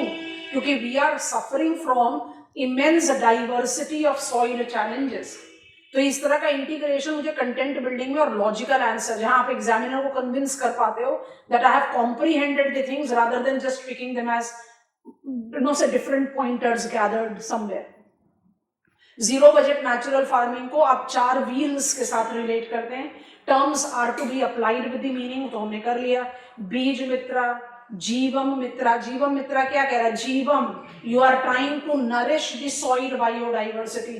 तो जो पोल्यूशन है, ओवरलोडिंग है, कंपैक्शन, उन सबको आप अवॉइड करें. And when I take up the reference of mulching or I'm taking up Vapasha, I'm basically trying to retain as much as possible natural domain. Pure organic farming, 100% organic. Do you think it is commercially feasible? नहीं. Global population छोड़ो global को, Indian population is growing. हमारी population की growth के साथ food resource की demand भी बढ़ रही है. इस फूड रिसोर्स की डिमांड को फुलफिल करने के लिए एब्सोल्यूट 100% ऑर्गेनिक, जिसको हम कह रहे हैं प्योर ऑर्गेनिक फार्मिंग, पॉसिबल है, पर पूरी तरह से ये सब्स्टिट्यूट नहीं कर सकता कमर्शियल एग्रीकल्चर को. तो देखें स्टेप नंबर बी क्या है. स्टेप नंबर बी को हमने क्या नाम दिया है? Integrated farming. लिखें उसका डेफिनेशन जल्दी से. इंटीग्रेटेड फार्मिंग छोटी छोटी इंफॉर्मेशन है बट बहुत क्रूशियल है मेरे ख्याल से. डैश डाल के डेफिनेशन लिख लो. It is the type of organic farming which involves restricted supplementation, boldly underline करना, of organic inputs by chemical inputs. Administration levels ranges between 10 to 15%, largely utilized. 10 से 15% आप केमिकल इनपुट्स डाल दोगे. दूसरी तरह से पढ़ो, 85 से 90% तो आप ऑर्गेनिक ही हो. I hope you are getting it. So integrated farming में आपने थोड़ा सा केमिकल एडमिनिस्ट्रेशन शुरू कर दिया. You are applying some chemical input. Limit of applying those chemical input is not more than 10-15% and largely associate किया जाता है पेस्ट कंट्रोल के लिए, ताकि क्वालिटी ऑफ यील्ड को आप मेंटेन कर सकें. तो प्योर ऑर्गेनिक फार्मिंग से आप थोड़ा 10-15% इन द केमिकल स्विंग ले रहे हैं. ठीक है. अब लिखते हैं last number C, integrated farming system. IFS is different than IF. Be very clear. Integrated farming system, quick pointers लिखेंगे, is the most practical type of organic farming. It absolute makes example of cyclic practice, within quotes लिखना, utilization of nearby assets. This term has to be within quote. Nearby assets, utilization of nearby assets to the tune of 90% plus forms the principal constituent.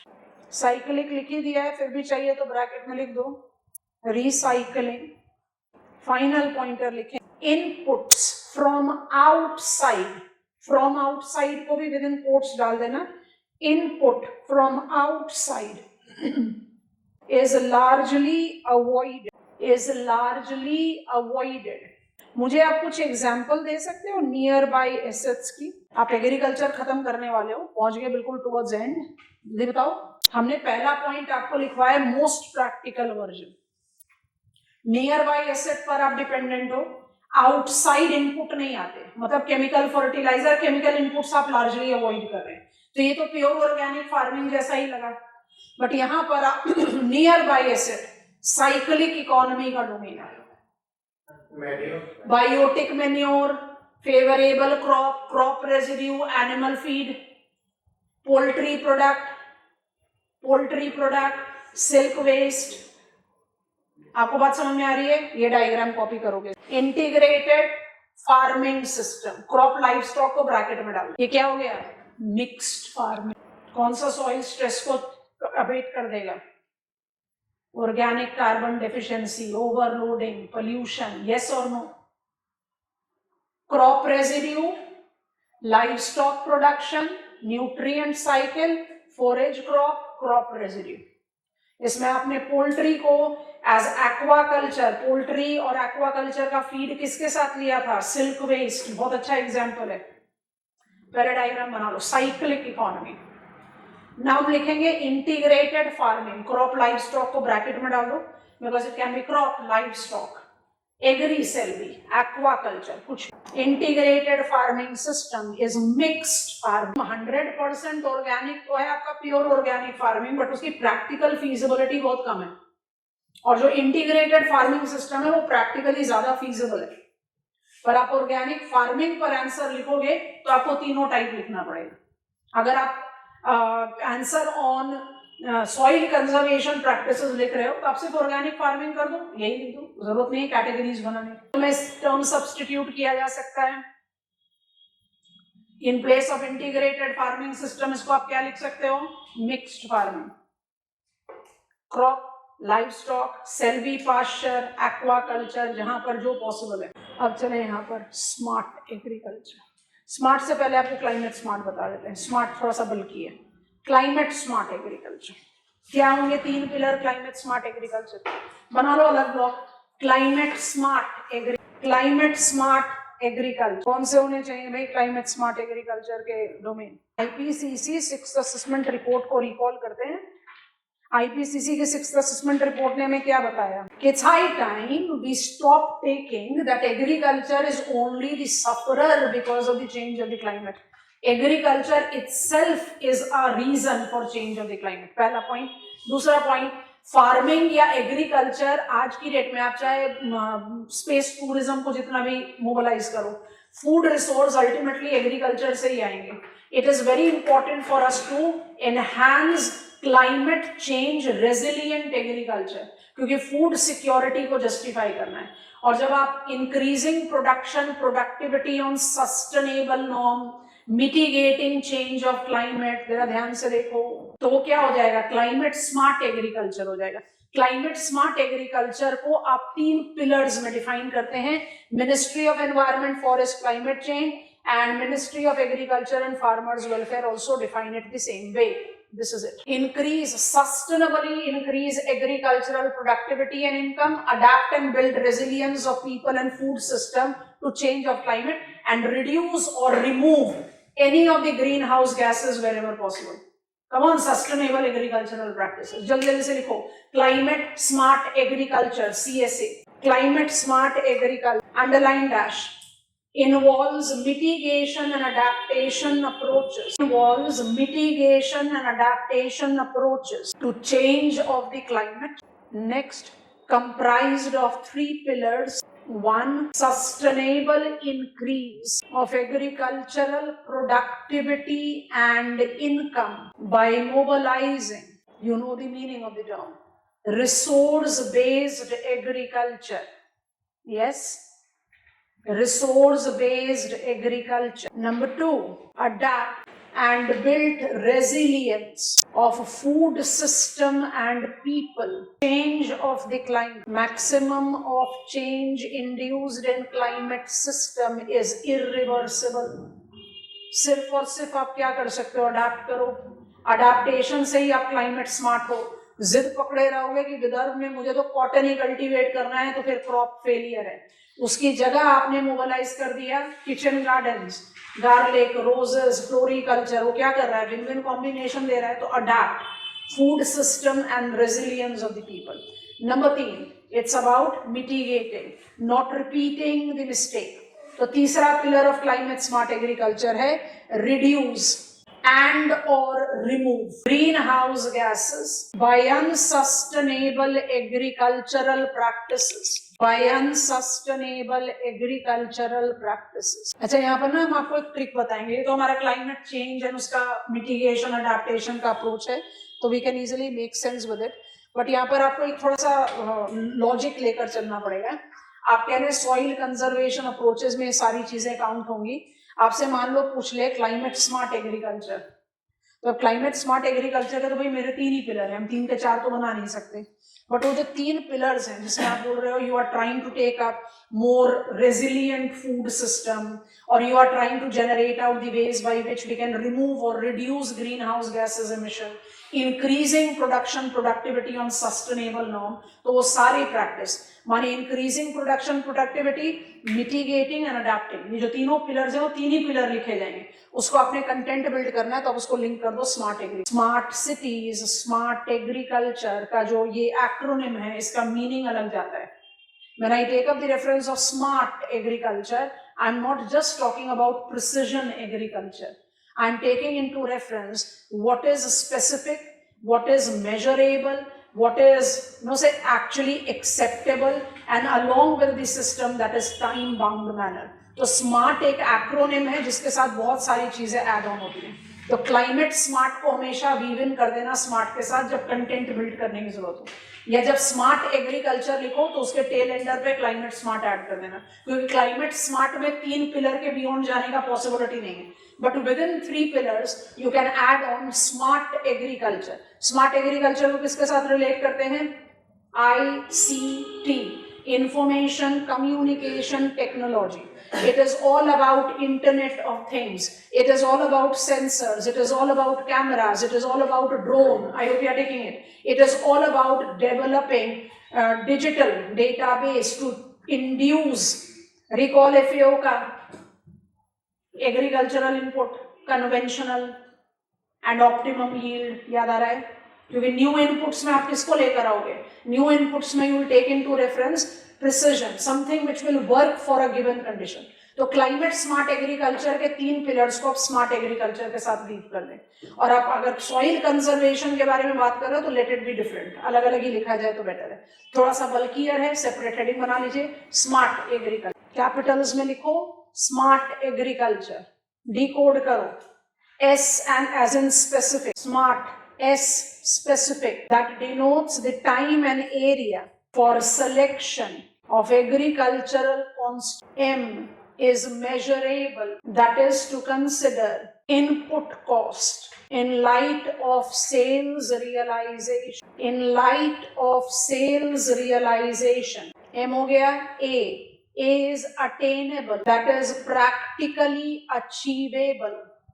R is relevant not just to community or culture but also agroclimatic conditions. And finally T, time based, that is targeting time bound, bracket में डाल दो outcome, specific, measurable, attainable, relevant and time bound. Specific और relevant को कहीं आप relate कर सकते. Specific क्या है भाई? मैं परफेक्टली कल्टीवेट कर सकती हूँ rice in Assam and perfectly cultivate कर सकती हूँ wheat in Punjab, but I can not perfectly cultivate rubber in Punjab. Specific क्या? इसका ले टर्म दूसरा बताओ, क्रॉप इकोलॉजिकल जोनेशन. समझ में आया कि नहीं?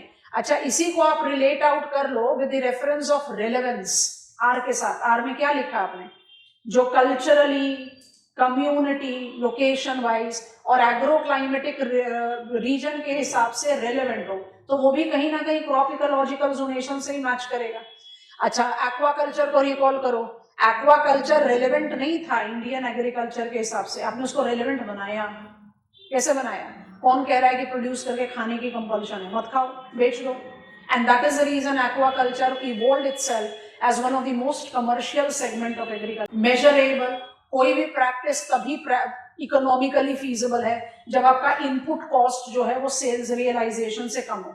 कोई भी ऐसा प्रैक्टिस जो इनपुट कॉस्ट ज्यादा देगा और सेल्स रियलाइजेशन कम होगा वो सस्टेनेबल हो ही नहीं सकता, वो स्मार्ट हो ही नहीं सकता. ठीक है? Time bound, as soon as possible, वो तो काम चलेगा नहीं.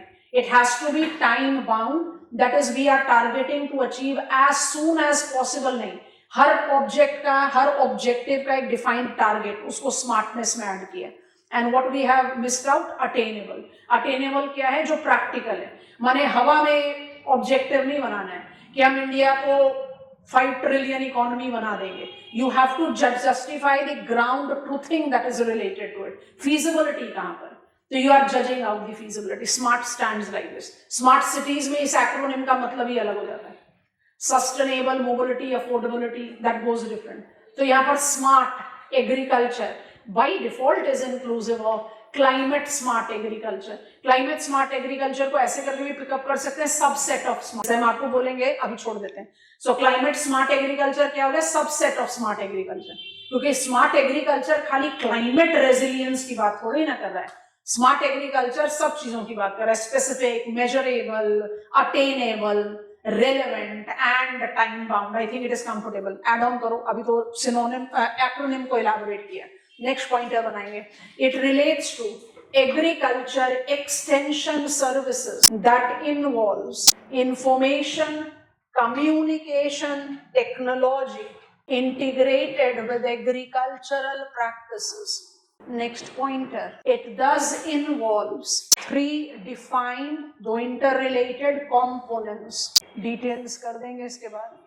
Enabling technologies, B energy mix strategy, C soilless agricultural practice। हमारे साथ में छोटा सा फ्लो चार्ट एक कॉर्नर में क्रिएट कर दो, फिर डिटेल्स। ये नाम आप सबने सुना होगा। प्रिसिजन एग्रीकल्चर क्या होता है, प्रिसाइज, कस्टमाइज्ड, कि भाई मुझे फर्टिलाइजर के नाम पर सब जगह यूरिया नहीं डालना, मुझे देखना है कि मेरे सॉइल में किस तरह का प्रॉब्लम है। It is correlated with enabled technology. तो प्रिसिजन एग्रीकल्चर के साथ क्या किया जाएगा, internet of things, cameras, sensors, I hope you are understanding, drone, which is justifying monitoring, evaluation of the actual condition, हम इसको बोलते हैं ground truthing, reality को जज करना और उसके accordingly solution निकालना। That will by default be facilitating precise agriculture, कि सारी बीमारियों की एक ही दवाई करके चलेंगे तो काम नहीं बन रहा। That is how it is different. Energy mix, by default you are taking a preference of ministry of new and renewable energy, काफी डिटेल्स में बता चुके हैं, अन्नदाता टू ऊर्जा दाता। You are aware of how we are integrating solar energy, biomass, wind along with of course the conventional sources. So ministry of power को भी यहाँ पर ऐड कर सकते हैं। एंड सॉइललेस एग्रीकल्चर के लिए, और जो वर्टिकल एग्रीकल्चर के बारे में बात करते हैं उसको एरो अप्लाई कर, not necessarily commonly applied but फिर भी तीनों को, और इसका कंपैरिजन एक अच्छा टॉपिक बन सकता है। न्यू डायमेंशंस हैं एग्रीकल्चर, इसको फ्लो चार्ट को साइड में रख लो और फटाफट से प्रिसिजन एग्रीकल्चर, एनर्जी मिक्स के बारे में ज्यादा बात नहीं करनी है, और सॉइललेस एग्रीकल्चर के बारे में कंपैरिजन देंगे फटाफट से column. I hope you are getting hold of the diversion that we are handling. बहुत सारा कंटेंट है, इसको ऑर्गेनाइज करना बहुत जरूरी, और हो गया एक बार तो टेक माई वर्ड, इससे ज्यादा आसान टॉपिक कोई है ही नहीं। पकड़े, ए है हमारा enabling technology to facilitate precision agriculture। precision agriculture के आगे डैश डाल कर लिख दो customized practices। it includes, 3 चीजें लिखवा रहे हैं, अलग अलग करके लिख लो पॉइंटर्स बना के। पहला सब point, sensor monitor the constituents like soil moisture, soil pH, soil texture and organic content। Underline करो। Utilizing IoT, Internet of Things, collected, analyzed, synced with satellite data to help farmers decide when to irrigate, utilize fertilizer, start sowing or reaping. Final subpointer, use of drones and cameras. Underline करो, dash डालो। Not just to facilitate early detection of pest outbreak or sign of disease, but also for the monitoring of, to interpret the loss to the crops। Bracket में चाहिए तो लिख दो, because of natural hazard or calamity। समझ में आ गया? हम सब लिखते हैं, every student write enabling technology is precision agriculture, precision agriculture is customized agriculture, full stop। Precision agriculture incorporate high-tech techniques like drones and cameras and data and sensors. बिल्कुल सही, पर उसका यूटिलाइजेशन क्या है? ड्रोन्स और कैमरास को आप ज्यादातर मॉनिटरिंग के लिए ले रहे हैं, अर्ली डिटेक्शन के लिए ले रहे हैं. जब आप बात करते हो सेंसर्स की, you are basically trying to generate out which kind of information. Sensors facilitates understanding of क्या करना चाहिए, कैसे करना चाहिए. यहां पर आप ग्राउंड ट्रूथिंग करते हैं. You create out the sinks that are related to the satellite data. तो इसकी यूटिलिटी लिखेंगे तो आप अपने कंटेंट को थोड़ा सा जस्टिफाइड बनाते हैं. तो enabling technique as the pillar of smart agriculture is oriented towards generating precision agriculture. इसमें आप डिमार्केट करते हैं 3 इंपॉर्टेंट चीजों को, drones with cameras with data and with sensors. और इन सब का अलग अलग डिमार्केशन है जिसको आपको लिखना चाहिए. एनर्जी मिक्स बहुत लॉजिकल पॉइंट है. एनर्जी मिक्स में आप क्या अप्लाई कर रहे हो?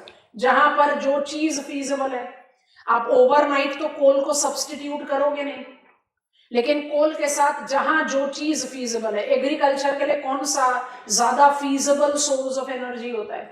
जो सस्टेनेबल भी है, डिसेंट्रलाइज्ड भी हो सकता है, and it can facilitate energy self sufficiency to the rural India. It has to be renewable energy. इसलिए ministry of new and renewable energy prominent है. I think this is sufficient है. फिर भी चाहिए तो एक लाइन लिख लो. Energy mix involves the target of energy self-sufficiency with multiple sources of energy harvesting, solar, biofuel and wind energy being prominent. Wind energy being prominent. Bracket में डाल दो, Ministry of New and Renewable Energy. Final block, soilless agriculture. अपने register pages पर 3 column create. Hydroponic, aeroponic and aquaponic. 3 column parallel लिखेंगे ताकि comparison बड़े आराम से हो जाए. डेफिनेशन डालेंगे और उसके बाद फिर उनका प्रोज एंड कॉन्स को ऐड करें. Let it be compared. I want to begin with hydroponics. तीनों कॉलम को कंपैटिबली पैरेलल रखना. बता दिया 3 चीजें आपको बता रहे हैं. डेफिनेशन विद बेस्ट प्रैक्टिसेस, फिर प्रोज एंड कॉन्स. ठीक है. So I am beginning with hydroponics. Definition लिखेंगे, cultivation using nutrient rich water. दूसरा पॉइंट लिख लें जो इंट्रोडक्शन का काम कर जाएगा.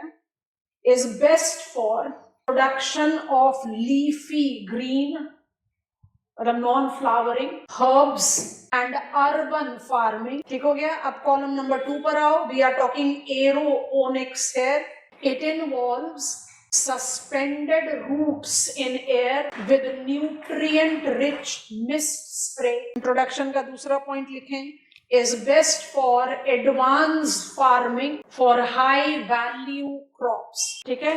अब aquaponics पर आ जाइए. इसके 2 इंट्रोडक्टरी पॉइंट लिख देते हैं. It is fish farming combined with hydroponics. Fish farming combined with hydroponics. It is best eco-friendly practice for self-sustaining farms. आपने विजुअलाइज कर लिया तीनों प्रैक्टिसेस को. नाम ही बोल रहा है ना, hydro, aero and aqua. I think it is comfortable. अब हम कंपेयर कर रहे हैं पॉजिटिव्स एंड नेगेटिव्स, तो बिग सीक्वेंस उसी तरह से रख रहे हैं. I am getting on to my column 1. मेरा कॉलम 1 है हाइड्रोपोनिक्स. हाइड्रोपोनिक्स के पॉजिटिव्स लिखते हैं, साथ साथ फिर एरो एंड एक्वा के लिख लेंगे, फिर तीनों के नेगेटिव लिख लेंगे. ठीक है. आसानी हो जाती है कंटेंट बिल्डिंग में और कुछ नहीं है. So I am concentrating on my column 1. It's a hydroponic. Pros, positives. Number 1, facilitates faster plant growth. Next is easy to manage. Last, requires up to 80% less water than soil cultivation. ठीक हो गया. Pros continued है. Column number 2 पर आ गए हैं, aeroponics पर. पहला pro लिखेंगे, मोस्ट वाटर एफिशिएंट मेथड. दूसरा लिखेंगे, roots gets maximum oxygen. Roots gets maximum oxygen, thus grows faster. Plant grows faster. है ना. सस्पेंडेड है तो ऑक्सीजन आराम से मिलेगा. And finally, facilitates compact, that is excellent for vertical farming. All vertical farming is not aeroponics. Hydroponic भी हो सकते हैं. अब आ जाओ अपने तीसरे कॉलम में, इट इज एक्वापोनिक। पहला बेनिफिट है प्रमोट्स नेचुरल सिम्बायोटिक रिलेशन। दूसरा बेनिफिट है प्रोवाइड्स डुअल यील्ड, फिश भी आ जाएगा, क्रॉप भी आ जाएगा। एंड तीसरा है it requires minimum synthetic fertiliser. Comfortable, बहुत कंटेम्प्रेरी टॉपिक है, आराम से अलग से क्वेश्चन बन सकता है।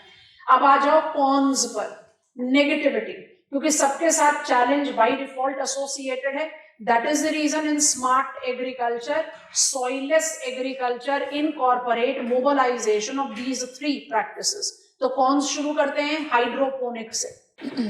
It heavily relies on electricity and pumps, energy intensive. दूसरा involves mandatory requirement of constant monitoring of water pH। आ जाइए एरो, पहला लिमिटिंग फैक्टर है इट्स एक्सपेंसिव सेटअप, ब्रैकेट में लिख लो हाई टेक्नोलॉजी ड्रिवन। दूसरा प्रॉब्लम लिख लो malfunctioning of mist system or its failure due to erratic power and lead to complete crop failure। अब आ जाइए aquaponics पर, involves difficulty in balancing nutrient supplies both the constituents, and finally involves high cost in maintenance,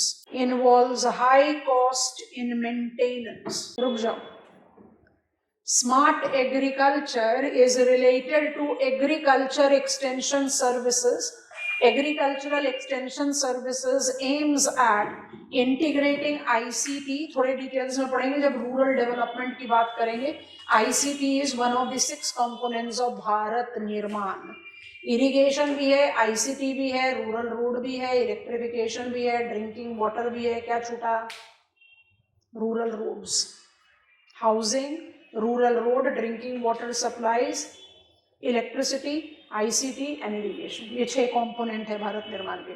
ICT is I am ensuring availability of communication links in rural area. ICT enabled activities आपको precision agriculture facilitate करती है। Energy mix approach आपको ज्यादा sustainable tag दे पाता है and it facilitates decentralisation. And soilless agriculture कुछ नया प्रैक्टिस है जो मोबिलाइज किया गया है, by default increases water use efficiency, minimises methane emissions like challenges, maximises output to the farmers with pros and cons. आप अभी उस लेवल पर हैं कि जहां आप प्रोज को हाईलाइट करके चल रहे हैं, लेकिन we need to take care of the cons because it is likely to have its effect in the futuristic development. पूरा पिछले स्लाइड पर जा रहे हैं। मुझे सस्टेनेबल एग्रीकल्चर पर आंसर लिखना, मुझे सॉइल कंजर्वेशन मेथड्स पर आंसर लिखना है। क्या लिखो? Dry farming practices, organic farming, smart agriculture with subset as climate smart agriculture is a sustainable agriculture. हम कन्विंस नहीं हुए तो कन्विंस हो जाओ। What are the 7 pillars of sustainable agriculture? खुद से देख लो, यही तो पढ़ते हुए पहुंचे हो यहाँ पर। कोई भी चीज सस्टेनेबल कब होती है? जब वो बियरेबल है, वायबल है, इक्विटेबल है। याद आ रहा है वेन डायग्राम? कौन सी 3 चीजों को मिलाकर आप सस्टेनेबिलिटी बोलते हो? Economic, ecological, social. हर एवरेज बच्चे को लिखने दो sustainable agriculture is economic, ecological and social, wherein I take into reference viable, bearable, equitable। बिल्कुल सही, लेकिन ये डेफिनेशन तो काम करेगा नहीं ना, प्रैक्टिसेस डालने पड़ेंगे। तो प्रैक्टिसेस कौन कौन से हैं? Dry farming practice sustainable agriculture है, ऑर्गेनिक फार्मिंग सस्टेनेबल एग्रीकल्चर है, smart agriculture with subset as climate smart agriculture sustainable है, because sustainable agriculture incorporate these 7 pillars. Add कर लो 7 pillars of sustainable agriculture. Simple 7 point को लिख लेंगे। Crop rotation, crop covering, integrated pest management, agro silvi pasture, conservation tillage, water management, organic और regenerative farming. अपने आप बने लिखना है तो जरूर लिखो कि सस्टेनेबल एग्रीकल्चर क्या होगा। It is incorporating economic, social and ecological dimensions, takes into consideration overlap of each one of them and thus considers viable, bearable and equitable aspects, है ना? पर आंसर ऐसे नहीं लिख सकते, छोड़ नहीं सकते, इंट्रोड्यूस कर सकते। जैसे 7 पिलर आ गए आपके सस्टेनेबल एग्रीकल्चर के, national mission on sustainable agriculture, कृषि उन्नति योजना, ये भी समझ में आ गया पूरी तरीके से। 7 पिलर है, 7 पिलर के डिटेल्स कैसे बनाओगे ड्राई फार्मिंग से। अब इसके साथ बस एक ऐड कर देना है, क्योंकि बड़े आराम से इसके साथ फिट इन हो जाएगा, जो इसके साथ कुछ लेना देना नहीं है, बट इसी के कंटेक्स्ट में हम उसको बिल्टअप करते हैं। तो हम क्विकली बात करेंगे एग्रो इकोलॉजिकल जोन्स की, और उसी की कंटिन्यूटी में बात करेंगे एग्रो क्लाइमेटिक जोन की। तो कल जो हमारी क्लास होगी ना, वो जितना आपने एग्रीकल्चर अभी तक पढ़ा है ना, सबका रिमाइंडर आ जाएगा। फिर हम कंक्लूड करेंगे लैंड रिसोर्स पर, फिर आगे चलेंगे इंडस्ट्रीज पर। आ जाओ मैप मार्किंग पर टॉपिक पकड़ में आया कि नहीं?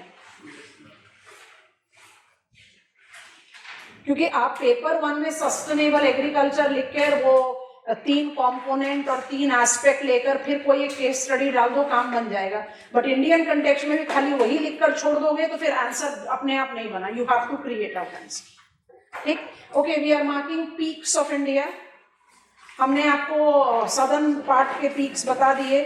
अब आप बिल्कुल उसी कंटेक्स्ट में क्या करो, नॉर्थ के पीक्स ज्यादा है, नॉर्थ में बाद में चलते हैं। हम क्या करते हैं, हम सेंट्रल इंडिया की तरफ चलते हैं। तो कुद्रेमुख मार्क कर लिया है, तो ऐसा करो, एक पेज बैक चले जाओ। मतलब you are taking reference of Maharashtra, Andhra Pradesh, Telangana. Physical map पर हैं, फिजिकल मैप पर आप बिल्कुल southern edge of map of Maharashtra में बहुत आराम से, of course it is in Karnataka, but क्योंकि हमारा पेज महाराष्ट्र नेम्ड है, कुद्रेमुख आपको दिख गया दोबारा से। अब कुद्रेमुख से ही आप वेस्टर्न घाट को पकड़कर नॉर्थ की तरफ चलना शुरू करो, चलते चले जाओ, चलते चले जाओ, चलते चले जाओ। You will find Kumbani Ghat, Mahabaleshwar, Kalsubai and Salher मिला। ये सब किसके पीक हैं? Salher is peak of Saptamala, Kalsubai, Mahabaleshwar and Kumbani Ghat is of Sahyadri. I think this is done. अब यहाँ से सीधा straight east पर आ जाओ। You are taking Chhattisgarh दंडकर्ण्या। दंडकर्ण्या में बेलाडिला की कोई रिक्वायरमेंट नहीं है इंट्रोड्यूस करने के लिए। बेलाडिला किस कंटेक्स्ट में पढ़ा था बच्चों, जल्दी से बता दो। Dharwad series, iron ore producing region, जो भिलाई आयरन स्टील प्लांट को आयरन ओर प्रोवाइड करता है। ठीक है, अच्छा, बेलाडिला से 1 स्टेप ईस्ट पर जाओगे तो आपको तुलासी पीक मिल रहा है। तुलासी पीक भी आपको दंडकर्ण्या बस्तर के साथ रिलेट करना है। ठीक हो गया। उसके बाद एक और स्टेप ईस्ट पर जाएंगे तो आप महेंद्रगिरी में पहुंच गए हैं। महेंद्रगिरी में ध्यान से नोटिस करोगे, सदर्न मोस्ट आरोया कोंडा, टुवर्ड्स नॉर्थ देवादी मुंडा, एक और स्टेप नॉर्थ निमगिरी मिला। इसके बाद मार्क करने के लिए ना एक पेज बैक पर आने की एडवाइस करेंगे। एक पेज बैक आ जाना, ओडिशा पर आ जाना। अभी तक जो आपने पीक्स मार्क करे वो सब महेंद्रगिरी के पीक्स हैं। ठीक है, अच्छा, इसके बाद जैसे ही आप थोड़ा सा और ईस्ट की तरफ बढ़ते हो, आपको सिंगराजू एंड महेंद्रगिरी दी पीक मिल रहा है। बहुत ध्यान से देखो, नयागढ़ हिल्स का हिस्सा है। Are you getting it clear? तो महेंद्रगिरी एक पार्ट ऑफ ईस्टर्न घाट का भी नाम है और महेंद्रगिरी पीक का भी नाम है। और इससे थोड़ा सा नॉर्थ में बढ़ते हैं, तिकारपारा को आप क्रॉस करो। Tikarpara is where Eastern Ghats gets over. Tikarpara को क्रॉस करते ही आपको दिखाई देता है मलयगिरी और उसके बाद मेघासानी। ये दोनों गरजात हिल्स के पीक हैं। दिख रहा है कि नहीं? ब्रह्मणी ऑनवर्ड्स आपने ईस्टर्न घाट्स मार्क करना है ना। ब्रह्मणी के नॉर्थ में तो आप कहाँ चले गए? सिंहभूम क्रेटॉन में चले गए, जिसमें प्लीज रिकॉल करेंगे मेघासानी को आपने धारवाड़ के साथ ऑलरेडी रिलेट किया। समझ में आ गया? ओडिशा के गरजात हिल्स तक जाना मैंडेटरी था ताकि आपको ये डिस्टिंक्शन क्लियर करवा दें। महेंद्रगिरी एंड सिंगराजू किस हिल्स का हिस्सा है? नयागढ़। और जो आप बात कर रहे हो मेघासानी और मलयगिरी, ये है गरजात हिल्स। आरोया कोंडा, देवोदी मुंडा और निमगिरी किसका है? Mahendragiri. Eastern western Ghats and Garjat hills भी मार्क हो गया। Mark these peaks in your, क्योंकि कोई भी फैक्चुअल चीज लिखना है तो उसमें लोकेशन तो बाय डिफॉल्ट क्लियर होनी चाहिए। Done for today. See you tomorrow.